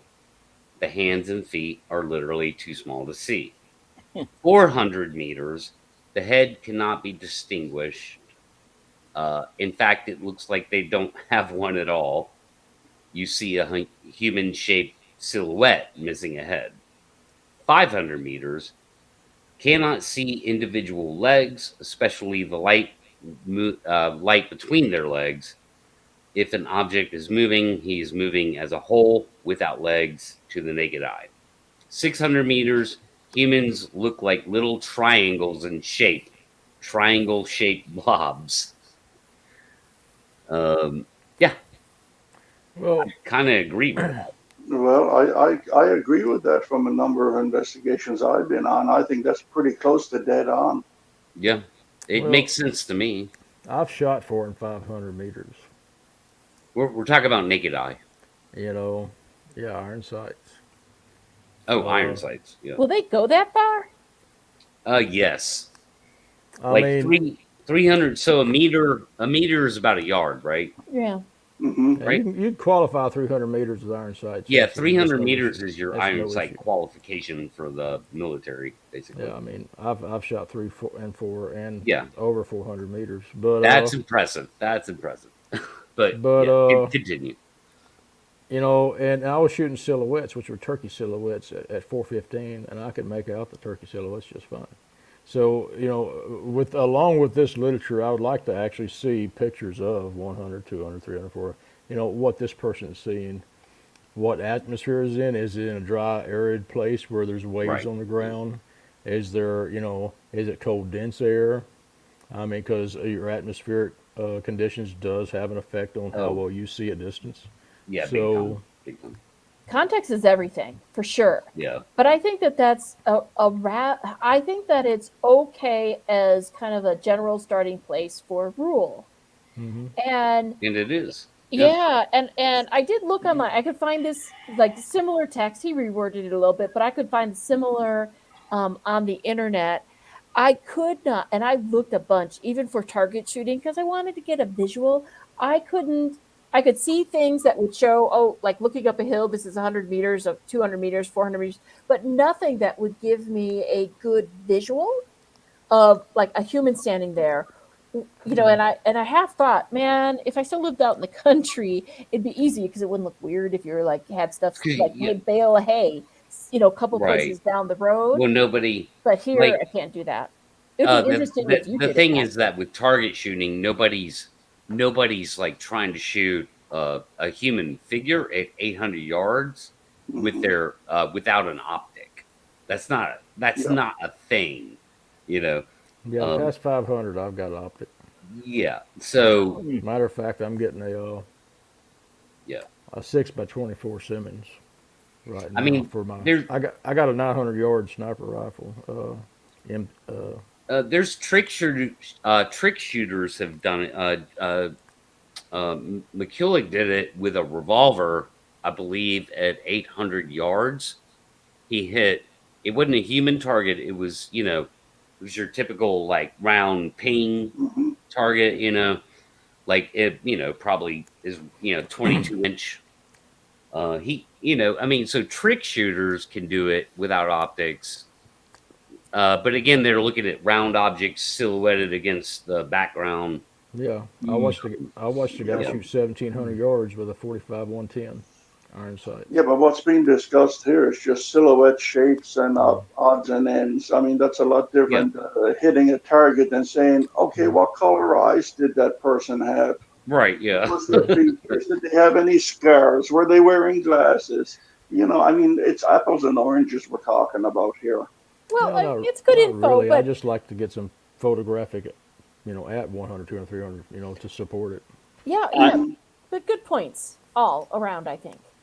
yeah, and Patrick, that's one thing I plan to do is I'm ordering a brace to put two cameras on side by side. One of them's definitely going to be a GoPro, and one of Hmm. them's going to be my Lumix. I'm going to do the 10 yards, 20 yard, 30 yard, 40 yard, 50 yards, Hmm. and then actually have prints to show you what Yeah. I've been trying to preach all along, that at a certain distance, that GoPro is not going to reveal everything, and I don't Yeah. know what it is, and I would like to be able to say, at 50 feet you can't identify ears, eyes, through a GoPro. I don't know what that magical distance is going to be, but at some Yeah. point, I think we need to know that, because yeah, Yeah. so much researchers mhm, are out using GoPros, and Hmm. right. so I'm going to throw that's on my list to do. Yeah, I'm going to do that. Yeah, dude. Yeah. To me, the GoPro thing is only good for one thing. Is that situation where you know it just pops out 20 feet in front of you in the trail and goes, "Arr," Exactly. like, and then Mhm. boom, the GoPro's got it, dude. Like Yeah. Well, it is captured at I'm that gonna tell point. you right now, at 10 yards in broad daylight, I didn't see ears. I wasn't looking for ears. Nobody ever talks about ears, man. I mean, I didn't see No the one. junk either. I haven't seen the junk either. I'm Yeah, not focused on that. I'm we can focused where talk my about feet that are. too. Yeah, I'm, you were you looking for know, that. no, I Yeah, wasn't. I'm concerned about the being of it being there and where my feet are and how far my truck is. You Yeah, know. yeah.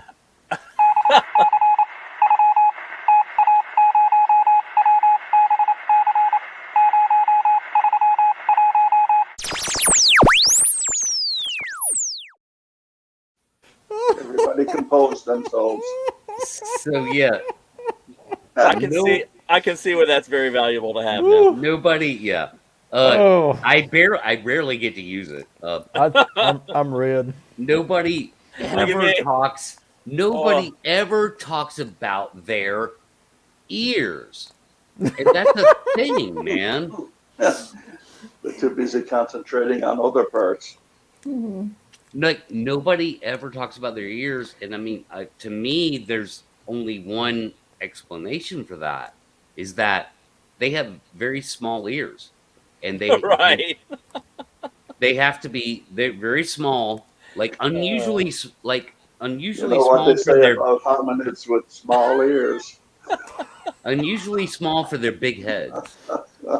I don't see no Unusually ears on you small. either, Pat. We're all going to be It's my doing hair, dude. detention by I have Pat. big You know ears, that bro. now, right? All of us are going to do Man, detention. right.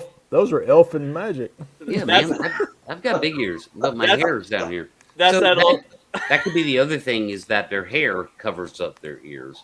You know, Uh, Wouldn't you think if these are animals that have a highly developed sense of their environment, they wouldn't have no ears. They'd have the bigger ears. And I think it's called an auricle, right, around your ears. But with all this hair and stuff that people talk about, wouldn't it be that they would be covered up? Because, by the way, isn't that, even for us, it is a vulnerable zone. Hmm. So I Yeah. would think that they have decent sized ears.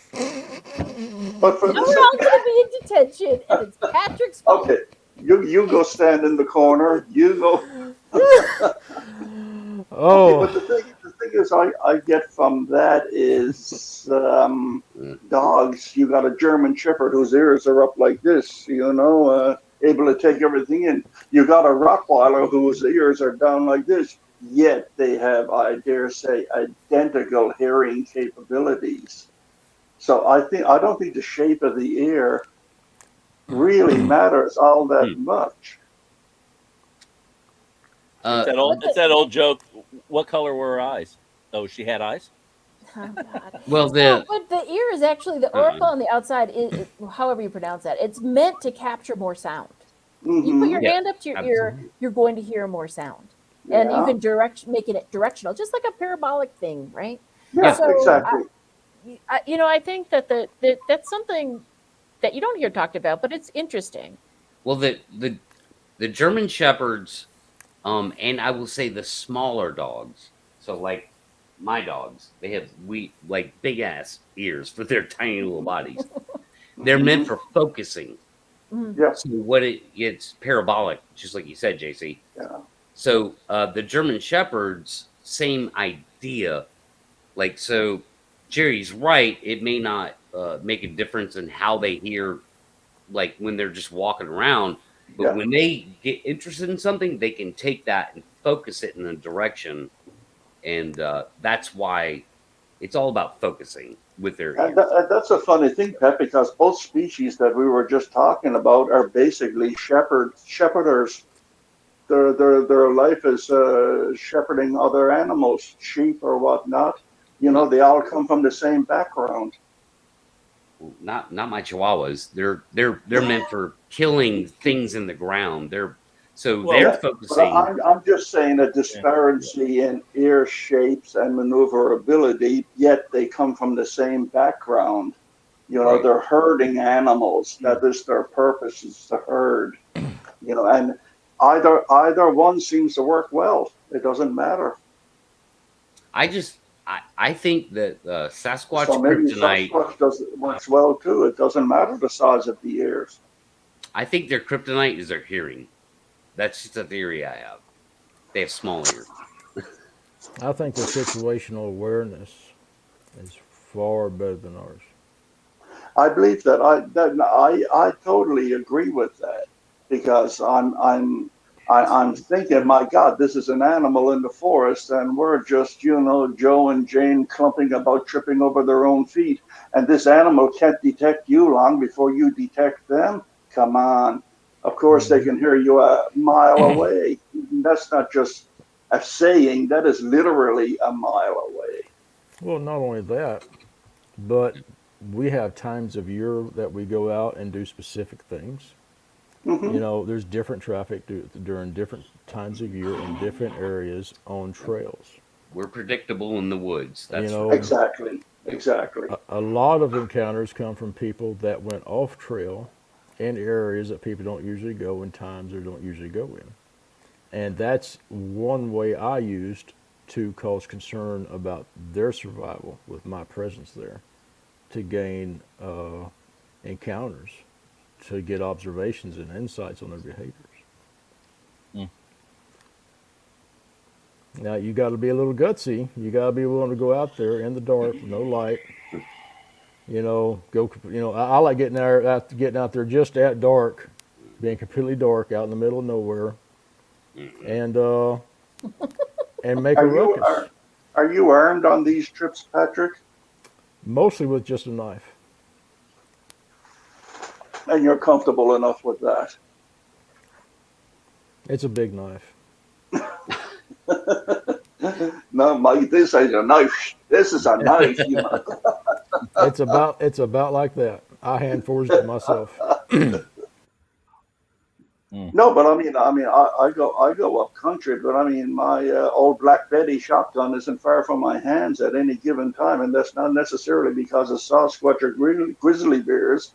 It's also because of two-legged characters too. Yeah. So I just wondered what your comfort level was in there was nothing meant behind it. It was just an idle Yeah. curiosity thing. Well, my comfort level is to have my MP40 with me, Mm-hmm. but there's a lot of areas out of season you can't carry a firearm. Mm-hmm. So I've got I carry a knife. It's almost a short sword. Yeah, well, I mean, like up here in Canada, and we are not allowed to have restricted weapons such as handguns Yeah. and some other rifles because of their rating as prohibited or registered. And but yeah, I can get away with the shotgun any time of year. 20, Mm. 12 months of the year. I just don't brag around that I have it when I'm out Mm. in the bush. And no, I was just curious about that. That's all, because I know people down in Yeah. the states, and I mean, they go out and investigate their area or whatever, and their 45 is always close at hand. Hmm. Well, our states are very, you know, there you could have what most of anything you want if you can get a license to have full automatic weapons, but and you can carry your full automatic weapons. But if you go into some of these preserves, you'll be charged with Yeah, hunting out of season. yeah, Okay, they'll get you on that. Yeah. yeah. So and just to even have it in your truck, that's a $500 fine. Your So, turn, Mac. You're the host of the show, Matt. Come on. Yeah, come on, Matt. oh yes, Right you are here, the step-in dude. host. Hey, I can I can Oh, own a Barrett 50 cal in Georgia. So, like, yeah. I mean, Hmm. I know that would put a Sasquatch down, no problem. Yeah. But still, Yeah, most of my friends have full automatic weapons. I just haven't filled out the paperwork. I don't want to. well, that it doesn't matter. Like full auto, dude, you're gonna blow through a 30-round clip in about, I don't know, 1.2 seconds. Yeah, but I got a Sasquatch with 30 rounds in it. Yeah, you better. Yeah, you better have a good recoil control. Is all I have to say. Depending Can on you what just gun invite you're them home to shooting. dinner? You Yeah, know, but all just this blood and gore and mayhem. just one Barrett 50 cal round will. I mean, it'll blow half their body away. Even the size that we saw earlier with Patty, like the half or a third of the body is just gonna like turn into blood and guts. Hi, Joe. Bazookas, Mars rockets, you name it. Yeah, Yeah, Hi, yeah, Joe. 50 RPG. caliber. Sorry, you guys continue on. Like you've been doing so good, Well, like why are talking you to each hiding? other. The Yeah, just second I You're walk hiding away, you guys miss screen. me. You're Turner, hiding. Turner, get out of here. What are you doing? Come on. So I would like to visit on why, Patrick, you think that I know that you've mentioned a distance. I can't recall it. Sorry, but how do you think they know to stay can detect you from a half mile away or a quarter mile away or 250 feet away? What is your belief around their human detection kit? I believe they hear your conveyance. I believe they hear you coming. I believe they smell you and see you. Okay, when you live out there and you have their type of capabilities, it's kind of like if one of them came in your front yard, you're going to notice. Okay, they notice with us too. But I think maybe JC's question was more along the lines of how do you know that they're aware of you? What gives it away to you? I've been yelled at. Okay, I got a juvenile that's not afraid of me, that will yell at me, and when I'm tracking up behind him, Okay, I'm tracking him, and when I get within a quarter mile of him, I'll hear. He'll do that twice. He's a quarter mile away from him, but he's yelling at me. Okay, now okay, how, yeah. so yeah, he knows I'm there, and I've had him backtrack on his own trail and come and circle me and go sit on top of the hill. So it's observation and experience. And, there's been so much, and it's hard to throw it all out there. And I wish I could plug my brain into this computer and have y'all see everything that I've witnessed. Oh no. I just can't. Do you try to do as many unorthodox things as possible to operate outside the box? For instance, I have a colleague who's out in the bush right now. He has been for the past month. He will be this month and next month. Him and 30 other people, and they have ideas about working outside the box. And the thing is, it's not what they can find that will lead them to Bigfoot. It's what they can do to draw Bigfoot into them. That's exactly I right. often said that Rennie DeHendren said that only a fool goes into the woods looking for Sasquatch, and I agree with it. But what he meant was, don't go traipsing all over the woods. Have a Yeah. game plan. Set up your territory. Wait Hmm. for it to come to you. If it's Yeah. there, it'll eventually come to you. If it's not there, well, it won't. But now getting back to these fellas that are out in the bush as we speak, like one of their routines was to get a box, put the box, there's a dip in a logging road, put the box in the dip, stand around the box, pretend there's some interesting stuff in the box. Don't take anything out, don't show anything, but have a conversation and point and gesture and root around in the box, then walk away from it. Give it an Hmm. hour or so, set somebody as a lookout, and see if it stirs up any attention. That's a great experiment to do. Yeah. But what we're both discuss were the two types of investigations. What we're discussing is they're both vital. When I'm tracking and I'm daytime tracking, I'm not really looking for them. I'm looking for where they were, where they're headed, how they're using the Mm-hmm. land. Okay, are they leaving this area and going to this area? What trail are they using? At what time of year are they using this trail? Those are the things that I was learning inside that area. Yeah, so For you were for looking, yeah, you were for looking for invest, sign. yeah, Yeah. for I'm trying to understand what their mindset and also understanding primitive survival, and they're so much better than I am. But trying to get in their frame of mind on how they're using everything. That's my daytime tracking techniques. Now, to investigate, I don't chase them. You can't chase one down. I'll go into an area and sit down and do knocks. I use single Mm-hmm. knock every 68 seconds, single knock, and you can have one come in, and they may come in real close, and I've done it in the dark, and I also do it with a fire. Like a fire is a huge thing for them. If you go into an area that usually don't have fire, and people just don't go back there building fires, go back there and build a fire and sit there and listen, you know. And that box experiment that they're doing, they need someone with some binoculars, a quarter Mm-hmm. mile. Do not stay within a quarter mile of that. Okay, you Mm-hmm. want for quarter mile is 460 yards. Get Yeah. 500 yards off of it with some 50 power binoculars and watch. Okay, because any closer than that, they just know. And it brings Well, us back to that thing that we looked at a little while ago about what you see at distance, right? Hmm. mm-hmm. Yeah. Well, these are because these experiments will be mostly carried out at night. So I mean, you're just looking for something you can get, on the scope or some kind of movement or whatever. Go back in later on at sunrise or whatever and look for sign, look for tracks, look for whatever that Hmm. something was around the box.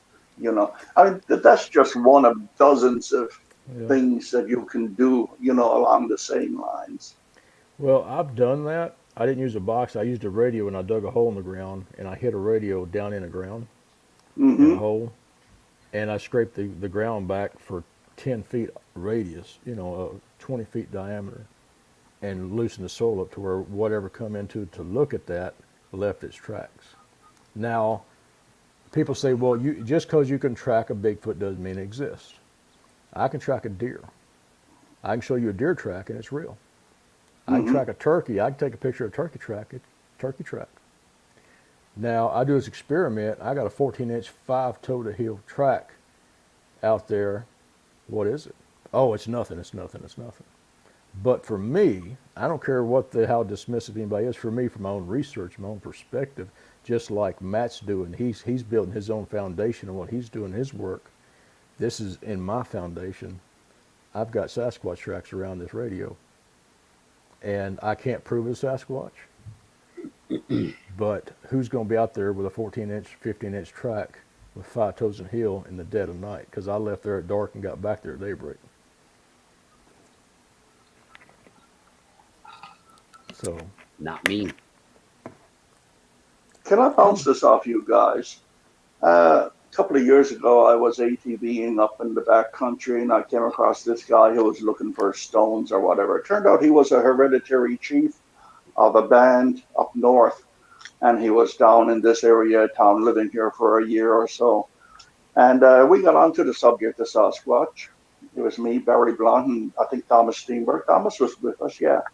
And he said, yes, there's Sasquatches here, yes. But he said, you've got to be in the right frame of mind and the right space. And I said, well, how do you get that way? He said, you're welcome to come back to my place if you want, and we'll do sort of a sweat lodge type thing to, cleanse your spirit, open up your mind, and what have you. And we thought, oh, yeah, sure, whatever. And we left him after a while and continued on our way. And since then, though, it's always been a little nagging thing in the back of my mind, because other things have contributed to the idea over the years that, yeah, if you are of the right state of mind, the right peacefulness in body and soul, that you are open. Yes, if there is one there, you probably will encounter it. So it makes me think, are these critters why not? Your dog knows your feeling just looking at you as soon as you walk in through the door. Do these creatures, are they able to sense your spirit, your demeanor, what you might have as intent towards them or anything else? Whether it's bad intent, good intent, or no intent, and that might play a part in whether or not they reveal themselves to you, or is it all just dumb luck and dumb accidents? Most people who see Sasquatch or Bigfoot weren't even looking for them. They just got the surprise of their lives, that's all. So, I don't know. What are your thoughts on it? well, I do clear my mind. I respect them as a being, and I see them as a being trying to scratch their life out on this rock just like we are. Mm-hmm. And I do clear my mind. I do a meditation that helps clear my mind and sets me and turns my tracking mode on. So when I'm tracking, my mind is clear. And to explain it, I had a tracking. One of my tracking teachers told me just go sit in the woods and just clear your mind and listen. Mm-hmm. And I cleared my mind and I listened. And he said you discern all the sounds out from the closest to the furthest until you find the hum or the static of the atmosphere you're in, the world, the woods.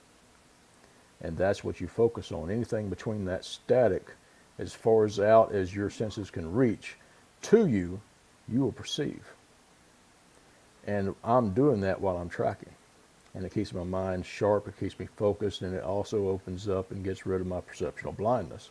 Because when you're doing this, you do it with your eyes closed. And you're taking your perceptual blindness out as you're hearing, and then you're picturing the world in a perfect place, all the grass in its place, all the dirt in its place, every leaf in its place. And when you open your eyes, that's when you see all the disturbance. You see every disturbance that's out there. It's not perfect. It's a mess, and it's a little disturbing when you see all the ATV trails and man tracks and trash and litter,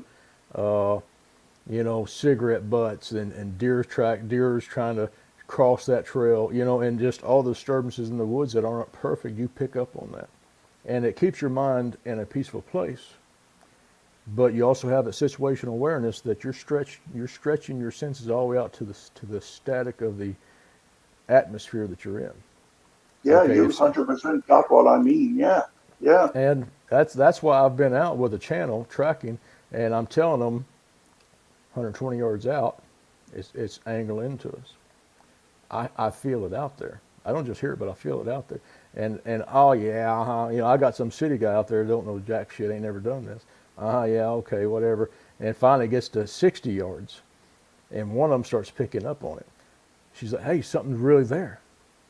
I've been telling you something's there," but they don't perceive it. I perceive it, but they can't. I can't explain it to them, and they're just, "Oh, you don't know." So it's hard to. It's like all those experiences you tell someone. It's hard to describe.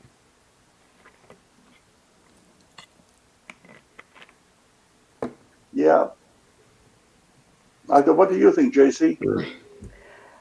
I think there's a lot to what Patrick says, but I've been a big proponent of meditation for many years. It does provide clarity.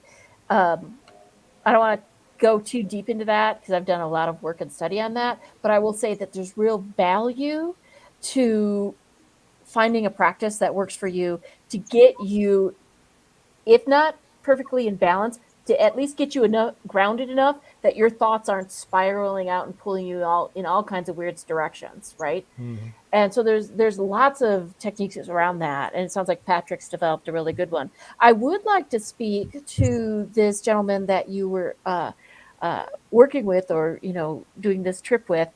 I just recently was watching a video where it was a Native American speaker, a lady who works with trauma, and I believe she's a Canadian from the East Coast, Native American. And she's talking about a bunch of things, but one of the things that she said that I thought relates back to this subject, and oh, I forgot his name, Ben Bradford, and it relates to this also in what you share there, Jerry, is that she brought up the point that they're now finding that the physical geology that they are uncovering in North America matches the the generational stories of the Native Americans on this continent for thousands of years. Thousands of years, not 100 years, not 200 Yeah, years, not since horses hit the yeah, plains, thousands of years. Mm-hmm. Their stories match. Mm-hmm. Isn't that mm, interesting? very, Yeah. very. And this is not But like a fluffy, goofy lady. She's working. She works on working on healing generational and cultural trauma in Native Americans in Canada. So this is a very serious lady, very deep in what do we do to help people and make the world a better place and heal this, no offense, heal this shit. oh, So she wasn't just blowing yeah, smoke. yeah. I hear you, and I respect that subject very much, especially in the light of what's been going on here in Canada in the past 5 or 6 months or so, Yeah, with all of these massive graves turning up. and she Uh, was directly addressing that and what really went yeah. on. And I had no idea. I won't be graphic here, but I was actually kind of horrified. Yes. And I'm a Mm. scientist, and I've heard and I've seen a lot, and I've done stuff that I wouldn't make other people do in the name of science. And so I was just, yeah, I'm not going to talk about it here. I don't know if people could regulate after they heard it. Yeah, I No. don't. I'm not sure where you're going No. with that. Like, Yeah, We'll talk about that privately. Yeah. yeah, you don't It's want to. but No, you don't want to know. I wanted to know, starting out talking to Patrick about how he prepares himself for an encounter, near encounter, claiming evidence or whatever. And I spoke about this hereditary chief who suggested that you cleanse yourself, you go through a process, clear your mind, clear your body, clear your heart, and then you're open. Then you can go into the woods, and you'll be much more successful at Well, finding a Sasquatch than as opposed to if you did not do that. So my question was, in essence, can this critter, like I said, your dog can tell the mood you're in as soon as you walk into the room. He knows you better than you know yourself. Can this critter absorb this from you at a distance and figure out your intent? This is all speculation, man. But I'm just putting that out there. You know, um, well, I don't. I have two theories on that. And by the way, my family's off the reservation in Oklahoma, and that tracking teacher that taught me that was a World War II veteran code talker. But and the first thing he taught me was Never be impressed with yourself. Um, the two theories I have on that is either A, they can sense you, and the I think Leon could speak to this better. He's emotional discharge from how Mhm. you're feeling into the world, which I don't know about. He can speak to that. Personally, as a horse trainer, I know horses are masters at body language. The slightest little anything, they can pick Hmm. up on it. How you walk. If you take off walking across your pasture, they know what mood you're in. You know, everything about where your frame of mind is. So I don't know if it's one or the other or a mixture of them. I really couldn't tell you. Yeah, that's something that's not never mentioned much is body language. That's interesting that you brought that up. I'm thinking about Jay and his encounter and everything and all that goes along with it. You know, what body language might have been involved there? I mean, With aside from the fact that with he was what? terrified or whatever. With what But encounter? With what encounter? I'm sorry, I missed that. Jay, he had this Jay. encounter a long time ago. Yeah, Yeah. yeah, and Right. Well, he was so it Body sitting makes there. me. I language. don't think he Yeah. was doing really much of anything. I think he had been sitting there and just relaxing and eating. But you could go back and see his stories um, Yeah, online. But I think this body language thing is a great point. I mean, we've all yeah, seen I it. think so You too. know, Yeah, we've seen it in other humans. And the other thing is, if this is an animal which with a great ability to detect scent, never forget pheromones. And it's one of hmm, those things where when you walk into a room, I call it a room that's been conditioned or a house that's been conditioned by angry people, by sad people, yeah, things like that. You go in there and you feel it immediately. Well, is that an energy thing? Well, maybe, but could it be pheromones that have soaked into the walls, kind of like, tobacco or whatever soaks into the wall and you smell Yeah. it when you go in? yeah, all of Um, the above. all the above. Yeah. So could it? Oh God, Patrick is overly tired, and so he's very giggly tonight. So, but I mean, it could. And I love your dog, by the way. I miss my dog so much. Um, but I mean, what would could it be something like that, right? Our pheromones, we put them off, and the more you're frightened, the more you're going to put off, maybe the bigger cloud around you. So, I mean, there's so many interesting factors which all come back to, hey, it's a great idea to learn about biology and forestry and nature and the weather and photography and drones, if you believe in drones, and all this other stuff. It's all learning and awesome. Believe Yeah, You wanted a, what Some, was it called? yeah. I was drones just, don't require I, faith. Royale. Some I people was will just spread. reading. I was just reading Joe's message. My body language must have said, "Please don't kill me," or "No, please don't hurt me." Yeah. Same thing. Well, some Right. people will put pheromones all around their tent. Yeah, Yeah. So, like, just so you guys know, I mean, you might have seen earlier what I was doing with that. I was jumping into Joe's show.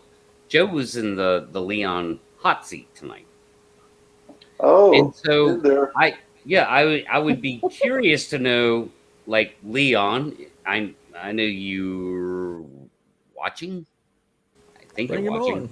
Bring him Is on. he? He's on, but he might be tired. Where are you? No, I'd be curious to know, even if it's in chat or whatever. Leon has the link if he wants it. So, um, Leon. like, Leon. Did you ask Joe about his body language at the time? You know, like, what do you think your body was doing at the time? Yeah, Like, He they ex- did. I saw that part. he expressed it. He did this. Yeah. oh, he did. He did Hmm. the hands up, don't shoot. Yeah. Yeah, he moved Like, hey backwards. man, like, we got no problem here, bro. Okay, I Oh, didn't bro. see that because I was doing my own show. Thanks, Joe. Hey, you want to Um, hear a little strange tidbit yeah, sure, go for it. from two Bigfoot encounters? The Bigfoot had their hands up like this, and the people Me had too. the I've people heard had that. weapons. Yeah. The people had weapons, and the Bigfoot had their hands up. I wonder, Patrick. You said two, There two. was two encounters that I heard I want. I where, wonder. I wonder if one of those is overlapping with the one that I'm thinking of. well, one of them the guy actually shot him. Okay, yeah, that's overlapping. Is Justin, this your primitive camping people or whatever it's called? No, no, man, no. no. No, these are just encounters that are encounters. out there. Oh, Yeah. okay.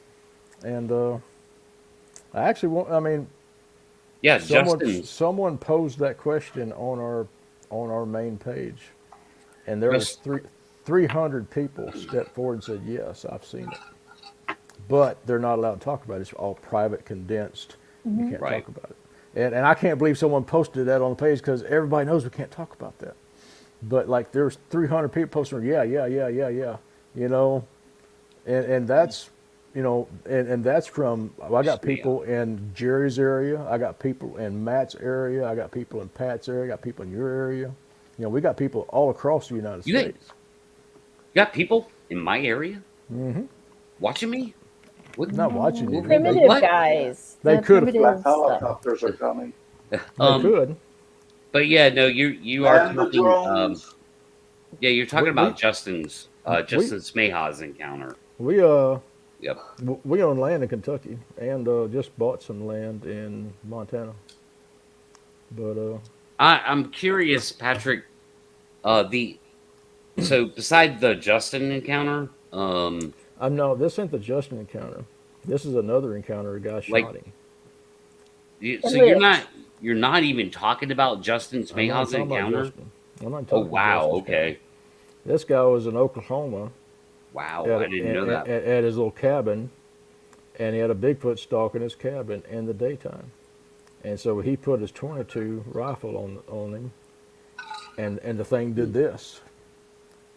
But he was so scared, he was shaking, and he pulled the trigger, and he said he drilled it right there, and he said it rolled away behind the tree and took off running, and as it ran across the creek and run up to on the other side of the embankment, full view, he thought I might as well finish this, so he emptied the gun into it. And so it runs up the embankment and runs across the pasture, runs through a barbed wire fence, keeps going. There's blood everywhere, but they never find it. And he continues to live there? Because I think I would leave. No, this was a hunting cabin. Okay. But And this is somebody you know personally, Patrick, or probably is something you heard? two people I'm away. sorry, I missed that. It's probably 2 people away from me. Okay. It's a person that I knows this person that did this. And Gotcha. I actually got a little mad. I'm like, why would you pull the damn trigger? Okay, you point a gun at something that puts his hands up. You don't pull the trigger. I'm not going to pull the trigger on one that's chasing me. You know, I lived through that. I'm not Yeah. going to pull the trigger unless it's Yeah. trying to kill me. You know. Right. You're also not supposed to shoot something you don't know what it is. Also, but Well- yeah, especially something with its hands up. Yeah. Well, a lot of people don't respect life. You know, I grew up taking life to eat, but I always Yeah. respected everything. You know. But do you think that's what happened? I mean, it sounds like this guy was amped up. And I mean, I don't know, but if you're amped up and that frightened, could you make that mistake of shaking enough to pull the trigger and to hit it right in the chest? I mean, that sounds like how out of control could you be and yet still nail it in Yeah. the chest? Well, Right. at 25 yards away, it couldn't be that hard. But You know But- what you're looking at. Yeah. but if you're going to be out there, you better take yourself serious. You better have some training. You better have some wit about you. You know, that's just to me. It was an amateur mistake, an immature hunter for me. Yeah, it's more of a need for training with a weapon than dealing with a situation like that. Yeah, I mean, He could I have used guess a lot we more all- training. we all react differently. Maybe I'm being too critical, but it just pisses me off he shot the thing. Well, 'Cause it- it's No, understandable. I would be upset with it too. Well, I'm sure the chances of survival is slim. If he'd have shot it once, I don't think a 22 could have penetrated its bone, breastbone. It'd Well, just been a no. flesh wound, but But I mean, the muscle mass alone is incredible. yeah, But it makes you think that, unless the brain or pertinent organs were hit, he might survive for quite a while. well, it's the infection you really got to look at. I mean, Yeah. Well, That's what I yes, was thinking. exactly. Yes. Yeah. Yeah. but Yeah, I've said that many times.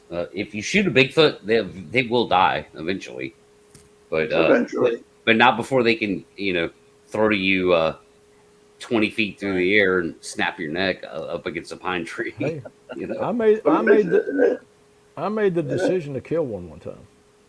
I made the decision. I in my second encounter. Okay, I made that decision. I stood my ground. I said, "Let's go," and it turned and went away. Okay, and I never they never pushed me where I had to pull the trigger. This one was just feet away from me, behind the door of my stand, and it never pushed me to pull the trigger. I didn't have to, even though I was off safety, ready to go.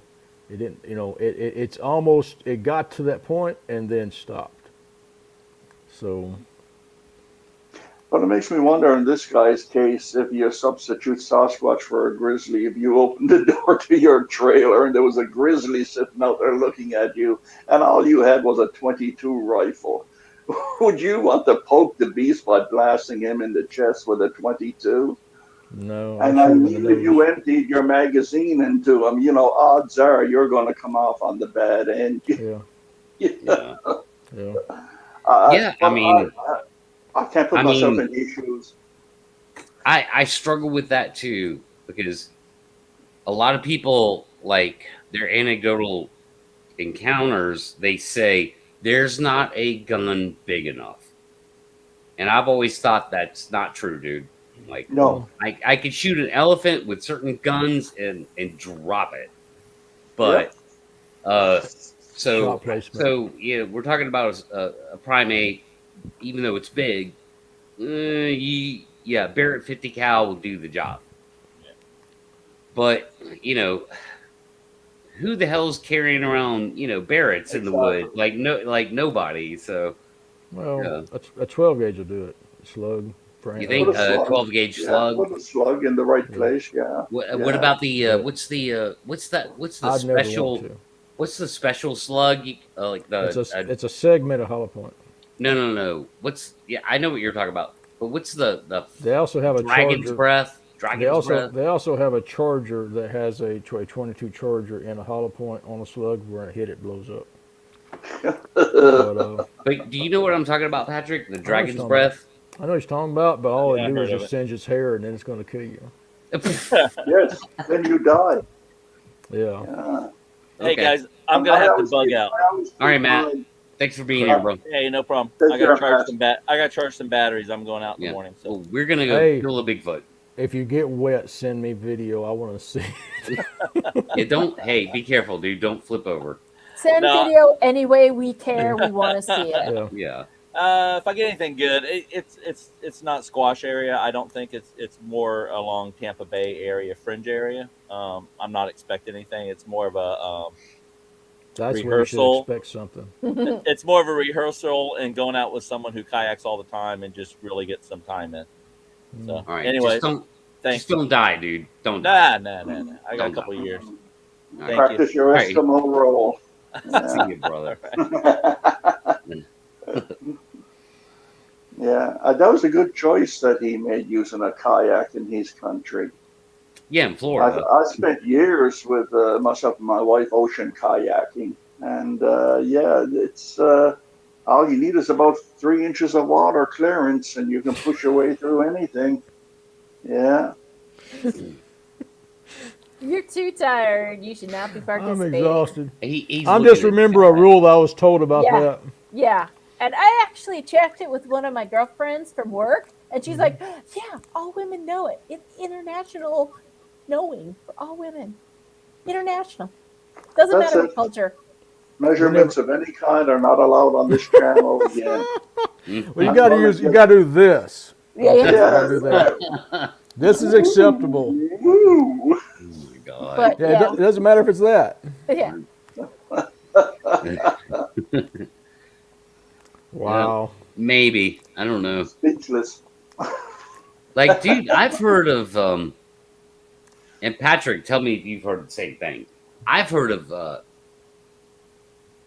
9mm bouncing off of boar Bowfinger. hide. Well, boarhide, yeah. I've skinned them out. Their sides from about the second rib all the way up is that thick. But the problem is, to put this in perspective, A This thing's 9mm is only a 38 caliber. well, to put it in perspective, this thing's the size of a horse. Okay, this thing is a horse on two legs. Yeah. If it won't drop a horse running at you, then you're not. It's not going to do any good. So 12 gauge slug segmented hollow point, staggered with 12 gauge penetrators. Mm. That would be what I went with. Mhm. But And a round of dragon's breath in there just for fun. But I mean, I don't think you need to go excessively. I mean, I know lots of people who brought down a bull moose with a slug, just an ordinary slug. You know, yeah, of course, well, it helps to hit it in the brain or hit it in the heart. You know, well, the question not is, in the bust. yeah, the thing is it running at you? Yeah, Do you have 1 second to get a weapon up and get good shot placement? yeah. Headshot. Headshot. So, and I'm pretty good with the weapon, but I'm gonna tell you, I'm not that good. You know, because they're that fast. They're quicker. You know, if Patty wanted Gimlin, I'm froze. Am I froze? No. No, you're fine. Okay. If Patty wanted Gimlin's horse, she could have had it before that horse even took one step. That's how quick she is, and people don't understand. They think they're big lumbering giants, but these things are quick. Mm. All right, they're so fast they're a blur. That's how fast they are. Okay, I had a 25-yard minimum that if something came in 25 yards, I had a weapon in my hand. I pushed that back to 40 because realizing how quick they are. But yeah, you need something to take down a horse that's charging you. Wow, the Patterson Gimlin film would have been way different if Patty would have went for Gimlin's horse. Yeah, don't you know? If I was Patterson, I'd have filmed the whole thing. Oh yeah, With that camera looking through Trust the me. thing. Yeah, Trust me, he would have. but a lot I of think people don't Bob know would how agree. You a know, lot of people have no idea how quick they are. I mean, they are quick. they don't like. She doesn't look like she could be that quick. So how? I had one keep up with my truck doing 40 miles an hour, and that's how it caught me in my. That's how it caught me in my second encounter. 40 Okay. miles an hour I'm doing I've heard 38 to reports 40. Through like that what? before. Yeah, It's- I don't it's give running- them much credence. It's running through. All right, we're going across this national forest. My son has to stop and get out and do his business because he has an upset stomach, right? Now this is pitch black. It's dark, thick woods, large pine trees with 10-foot tall undergrowth. Okay, I'm going down this road 38 to 40 miles an hour, and we pick it up somewhere on that national forest, and it is there at the gate. I hear it stop running at the gate when my son jumps out to open the gate. Okay, I'm doing that about 25 to 35 miles an hour down lease roads for a couple of miles to turn off to go to our deer stand, and when I stop at his deer stand, I hear it quit running. I don't pick up what it is. It's just a familiar sound that I repressed. It's just choo choo choo choo, and it stopped running just inside the wood line. So it was beside me in the woods running, and it kept up with my damn truck. Now you can say it didn't keep up with 40 miles an hour, but that's what I was doing, and it was still there. It's not like I left it behind. Credence or not, it kept up with my truck. Okay. Now I've heard of such a thing. I've heard of such a thing, but not over such a great distance. Yeah, I'm talking 5 miles. About 5 miles it kept up with my truck. Okay, and that's the one when I got him out of my truck and I start walking, it runs up to the wood line and starts stalking me down my wood line. That's the one I made my decision to kill. Because I made it all the way down to the corner block of those woods. I get my weapon up, my light is under the forestock, my safety is off, step out, we're going to do this. It goes the other way. Okay, I run down to my stand, get my stand, I lean my door up because it's off its hinges. I unfold my chair, I sit down in my chair, I got my light off, weapon in hand. I take a big deep breath, it beat me there. It was 35 yards off my door in the woods, and it come creeping in and sniffed the bottom of my door trying to smell me. Okay. Okay, that's a real thing that really happened.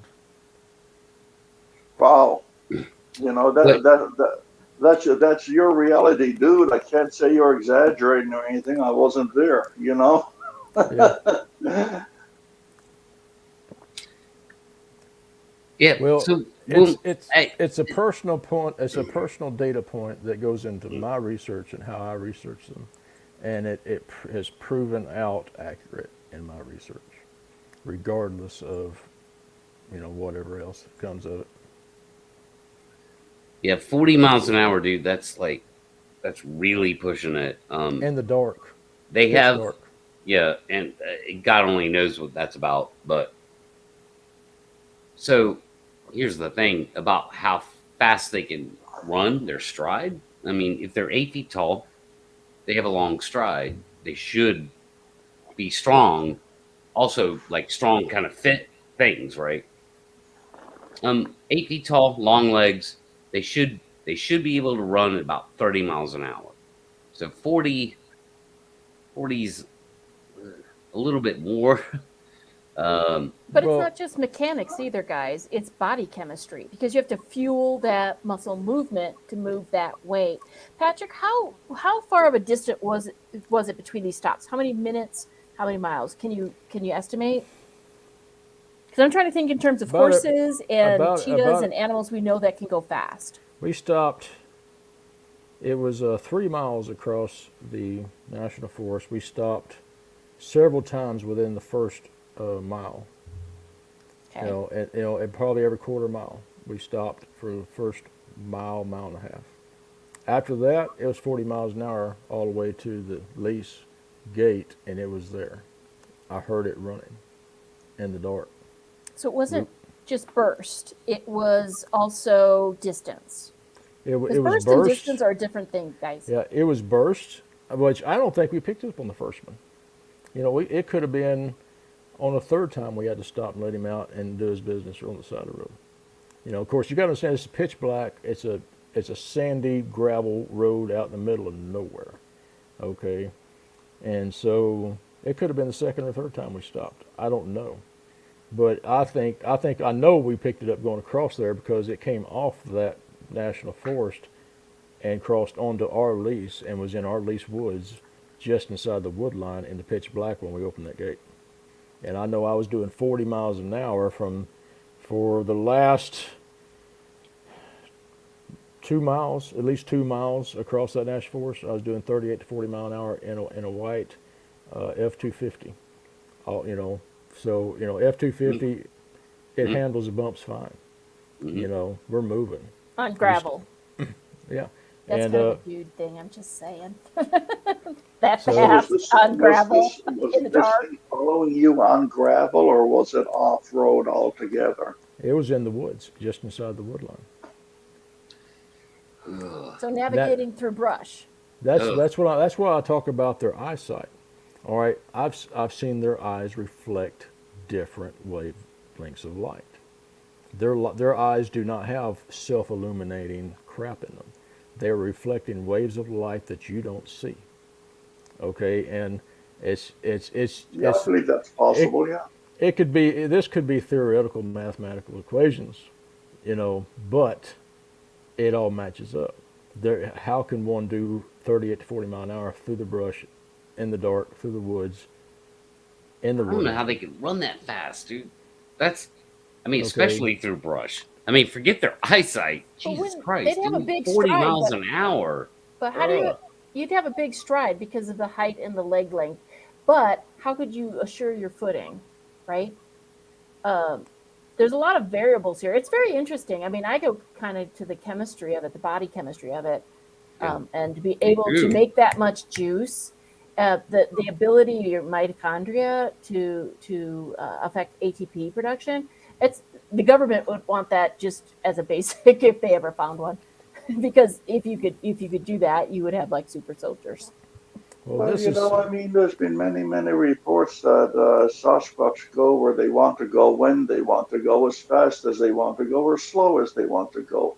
Whether you're going down a road, whether it's climbing the side of a hill, whether it's jumping over an embankment and going down 400 feet that no human could ever survive. But these critters seem to do it quite easily and quite naturally. We've I heard don't know. that. I guess they Yeah. got all of these muscles for some reason. Hey, Yeah. Yeah. yeah. No, but I mean that's stock. That's stock in most reports. is that Well, these things just, they don't use roads. They just as soon cut across a road or a bench road going down the side of a mountain or something, you know. So, yeah, I can believe that it ran off road in the bush. The speed I don't know about, but you know, I wasn't there. So, well, that's one reason why I stepped in out of the community I was in into this one, and I put all this out there a couple years back in my study. This thing was doing 38. You can go back and listen to it. This thing was doing 38, 40 mile an hour, chasing my, in the woods out there, and kept up with my truck. The capabilities of these things are what designs my experiments. They mhm. see in the dark. They see you at great distances. They pick out your technology. You can't hide technology out there and have them not find it. They have great speed. Okay, all these things have been designing every experiment that I've ever done and is leading up to where I'm going with it now. And something to think about just in the bigger context is that an animal, whether it be a dog, a horse, a human, or a Sasquatch, if you don't use it, you lose it. So you would have to be, to keep a large musculature and to keep it all toned, you would have to be using those muscles. That's just basic Totally. biology. And if you didn't, it would turn to flab, just like anybody. So, and we've all, Patrick, you had horses. I had horses for 30 years. You could have a horse that's in great shape. You don't work that horse. It's stalled, all that stuff. It turns to flab and it rather quickly and loses its aerobic capacity. So, if there's an animal that has these abilities, it has to be consistently exercising these abilities or it will lose it, not genetically, but in its expression in this life. Yeah? Yeah. Yeah. Well, I got to take off, folks. I just wanted to ask one question before I go. What do you think of Sasquatch in trees then? A A lot of what? people say they can use trees as a source of movement unobserved Mhm. from tree to tree. Although there'd be awful big branches to support the weight of a Sasquatch. But I mean, it's not impossible. I mean, bears can climb trees, black bears anyway. Grizzlies Well, aren't so fond of doing that, but these things can jump on the ground. I don't. hmm I've never seen one in a tree. I would not doubt if they didn't use trees as sentries. But what always Um, makes me curious, Patrick, is all of these reports where you're following a trackway and it just stops. oh, There's no trees anywhere nearby to jump into. It just stops, and that's it. well, did they go back and look? Uh, and this is an old trick. You step Figure the backwards and backtrack. you Backtrack. step backwards. You step backwards, and these things I've seen these things jump 15 yards. Yeah, So yeah. you step backwards. You step backwards in your tracks, and then you leap over 15 yards and take back off. So In one whenever, bound, 15 yards, that's pretty extraordinary. That's yeah, 45 feet and in one bound. yeah, and, my first encounter, it's like she would take two steps and boom, jump like a flea. Just two steps. Boom. So On flat ground or we were going we were like going downhill? uphill. We were going uphill. Jumping 15. We God, have We to were talk about this separately because it's getting late. Jesus Christ, yeah. dude. That's another show. That's another Well, total another well, show. she I was agree. trying to stay behind trees. She was trying to stay behind trees. So she'd come from this tree and go to that tree. I mean, just that fast, that quick. The only way I caught her is I took half a step and I looked, and she's in mid-flight coming out from one tree, and I watch her. She's sailing through the air. Her right foot is out in front of her, and she's sailing through the air, and she lands on that right foot just kind of quietly and bounced and went behind that next tree. I could see 15 feet, but that we have to have another show, and we're just Yeah, going to talk about that. 15 yards. That's crazy, dude. Like, It's not that Okay, we disbelieve you. it's We like just almost don't know what 50 to do with feet. that. Yeah. Well, On that 50. note, I'm out of here. See ya. All right, later, bud. Yeah, we're Patrick, good. it's been an absolute pleasure talking to you, sir. Oh, same here. JC, as usual, a slice. And thank you very much, Pat, my brother. I appreciate the invite tonight. You got it, bud. You got to come over to my place sometime. I will. Absolutely. Just let me know, man. I'll be there. You had the invitation. Good night, folks. Thank you very much. Have a great evening. And here we are. Hey, it's okay. We're still alive. Hi, Oh, Kim I'm sorry. I Shadow. was reading the breakthrough from Jeff Harding about UV, and I'm not sure what LMS2 is. Oh yeah, I'm so lost in chat right now. It's not even funny. But Um, yeah, it's not oh, okay. disbelief. I just don't know what to do with that. So I think we need to discuss it Here we go. Yeah, that's further. fine. And because this, I don't remember hearing this, especially uphill becomes like almost anti-gravity. So It was, yeah, you should have been there. yeah. And it was 10 to 15 yards with the distance she was covering from tree to tree at the That's base of tree, fucking behind the 30, tree. like, yeah, 30 feet minimum. And 30 that feet, is dude. in Come that is in Patrick Vaughn Chronicles 1 on an interview on YouTube. You can on. No, Google I that know, and man. it'll come up. But 30 yeah, feet, dude. Yeah. I've seen some, that's what drives my research. That's why, like Matt, I had to do my own because all this crap was thrown at me. And I'm like, well, I can't believe that crap. Well, guess what? I see other crap people don't believe. So Yeah, Jeff. Sorry, guys. Jeff Harding. Actually talked to Doug tonight earlier about Legend Meet Science 2. Man, I'm on board. I'm ready to help out whatever way I can. Like, I love Doug's vision of that. He wants it to be more than just a docu series or documentary. He wants it to be game changing, and I'm like, okay, let's yeah, do it. I'm Well, all behind it. and I love the way Doug thinks, and he's willing to explore new ideas. I think he's a very smart man. He's Hmm. brilliant, right? But Hmm. he's open to other people's experience to continuously increase his own knowledge base. That's where people become game changers.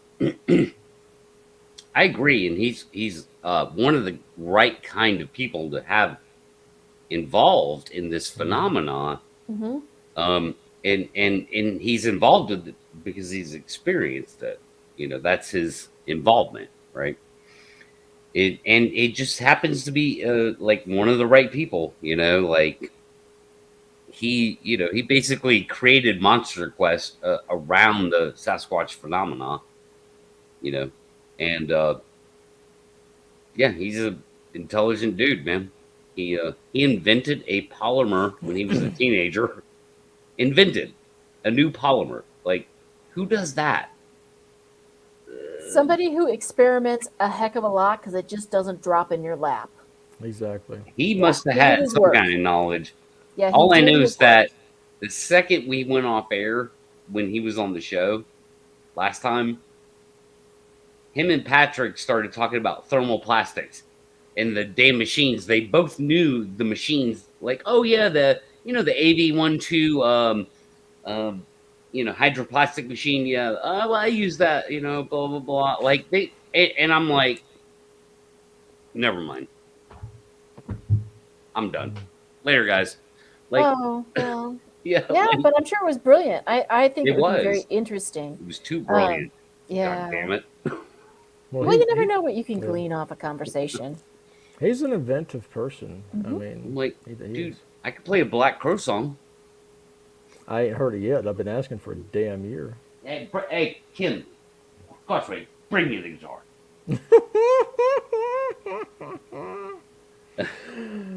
Uh, Wait, you can't. oh, yeah. Will you please? No, I'm just kidding. Don't bring it. It's out of tune. It's out of tune. Yeah, the I'm not gonna guitar's sit out here. of tune, huh? Hold on, guys. It's dun, dun, Yeah. dun, dun, dun, dun, dun, I could play a Black Crow song. yeah. Anyway, let's see. Let's see. So yeah, Jeff knows Doug. They're friends. They live in the same area. um, I thought about sending Doug a link tonight, and maybe I should have.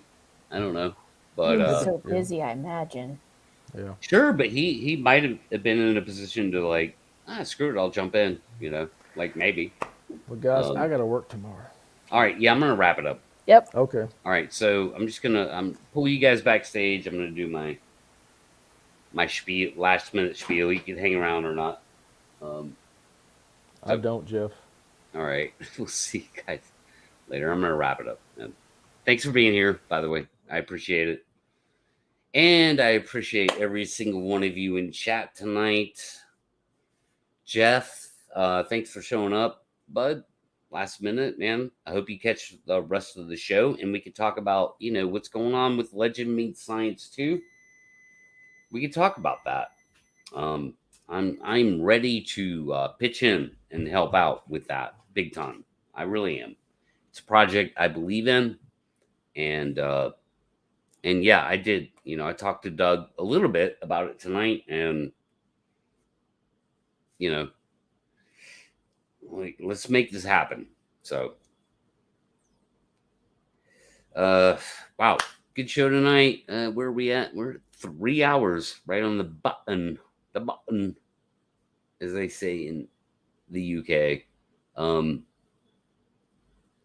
And I do. I appreciate you guys for watching. It turned out to be a great show.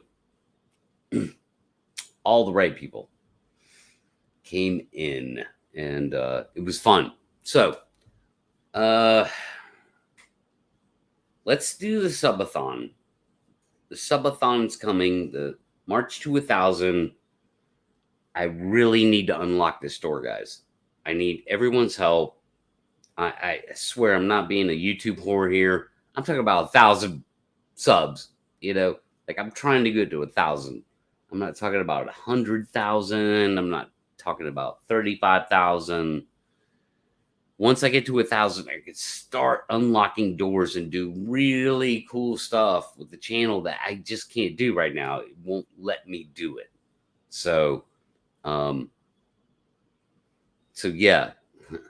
Thanks, Leon. I was gonna put you in the hot seat tonight. Yeah. Like flip the script. You put my buddy Joe in the hot seat, I'm gonna put you in the hot seat, man. How dare you? Oh wait. It's all fair. That's right. Sorry. But yeah, thanks, Leon. I appreciate that, man. And we'll talk soon. But yeah, man, the race to 1,000. Once I unlock that door, I can do some really cool stuff, dude. They'll blow your guys' mind. I promise you. As long as Tim is like, Tim, if you have your act together, like if you can run production while I'm out there doing, yeah. No, we talked about this. We had 2 meetings. You know what I'm Jesus. I don't know. Tim, I gotta have Tim. But yeah, like as soon as I can get there, like it'll be awesome. Not that the subathon will do it. I don't think it will. Because I did that last Sunday, 3.5 hour live stream, and like I got 0 subs out of that. So it's just about content and how often you put out content and sharing it around. So when I do the race to 1,000 subs, if you guys could please share that around, I would appreciate it greatly. And with that, I bid you a farewell, a good night. Appreciate all of you for being here, and we will see you next time on Squash Talk. Let's assume that you've got to this point in the video and you don't agree with me at all. Fine, but I guarantee that this video has been beneficial to you. It will, at the very least, have allowed you to compare your own argument to mine, thus giving you an understanding of the opposite view of the argument, and, assuming you're being honest with yourself and actually paid attention, it will have strengthened your own line of reasoning in preparation for an intellectually honest counter-argument. Therefore, even if you don't agree with me at all, this video will still have been useful to you, even if it only confirmed what you previously knew. If I get defeated here, if someone comes along with a very good counter argument that defeats mine properly, then great, we've all learned. And if I'm right, great, we've all learned again. But if we don't have the debate because it's artificially shut down, or people complain so much that it persuades people not to take me seriously, we can't learn. We can't find the truth. So we will live in ignorance of the truth. It is therefore in all our best interests to have a debate about this subject. But if the academics or corporations like YouTube or the central state are not allowing the debate, or somehow find a way to call this offensive and take it down, then we won't learn, and we will have a valueless interpretation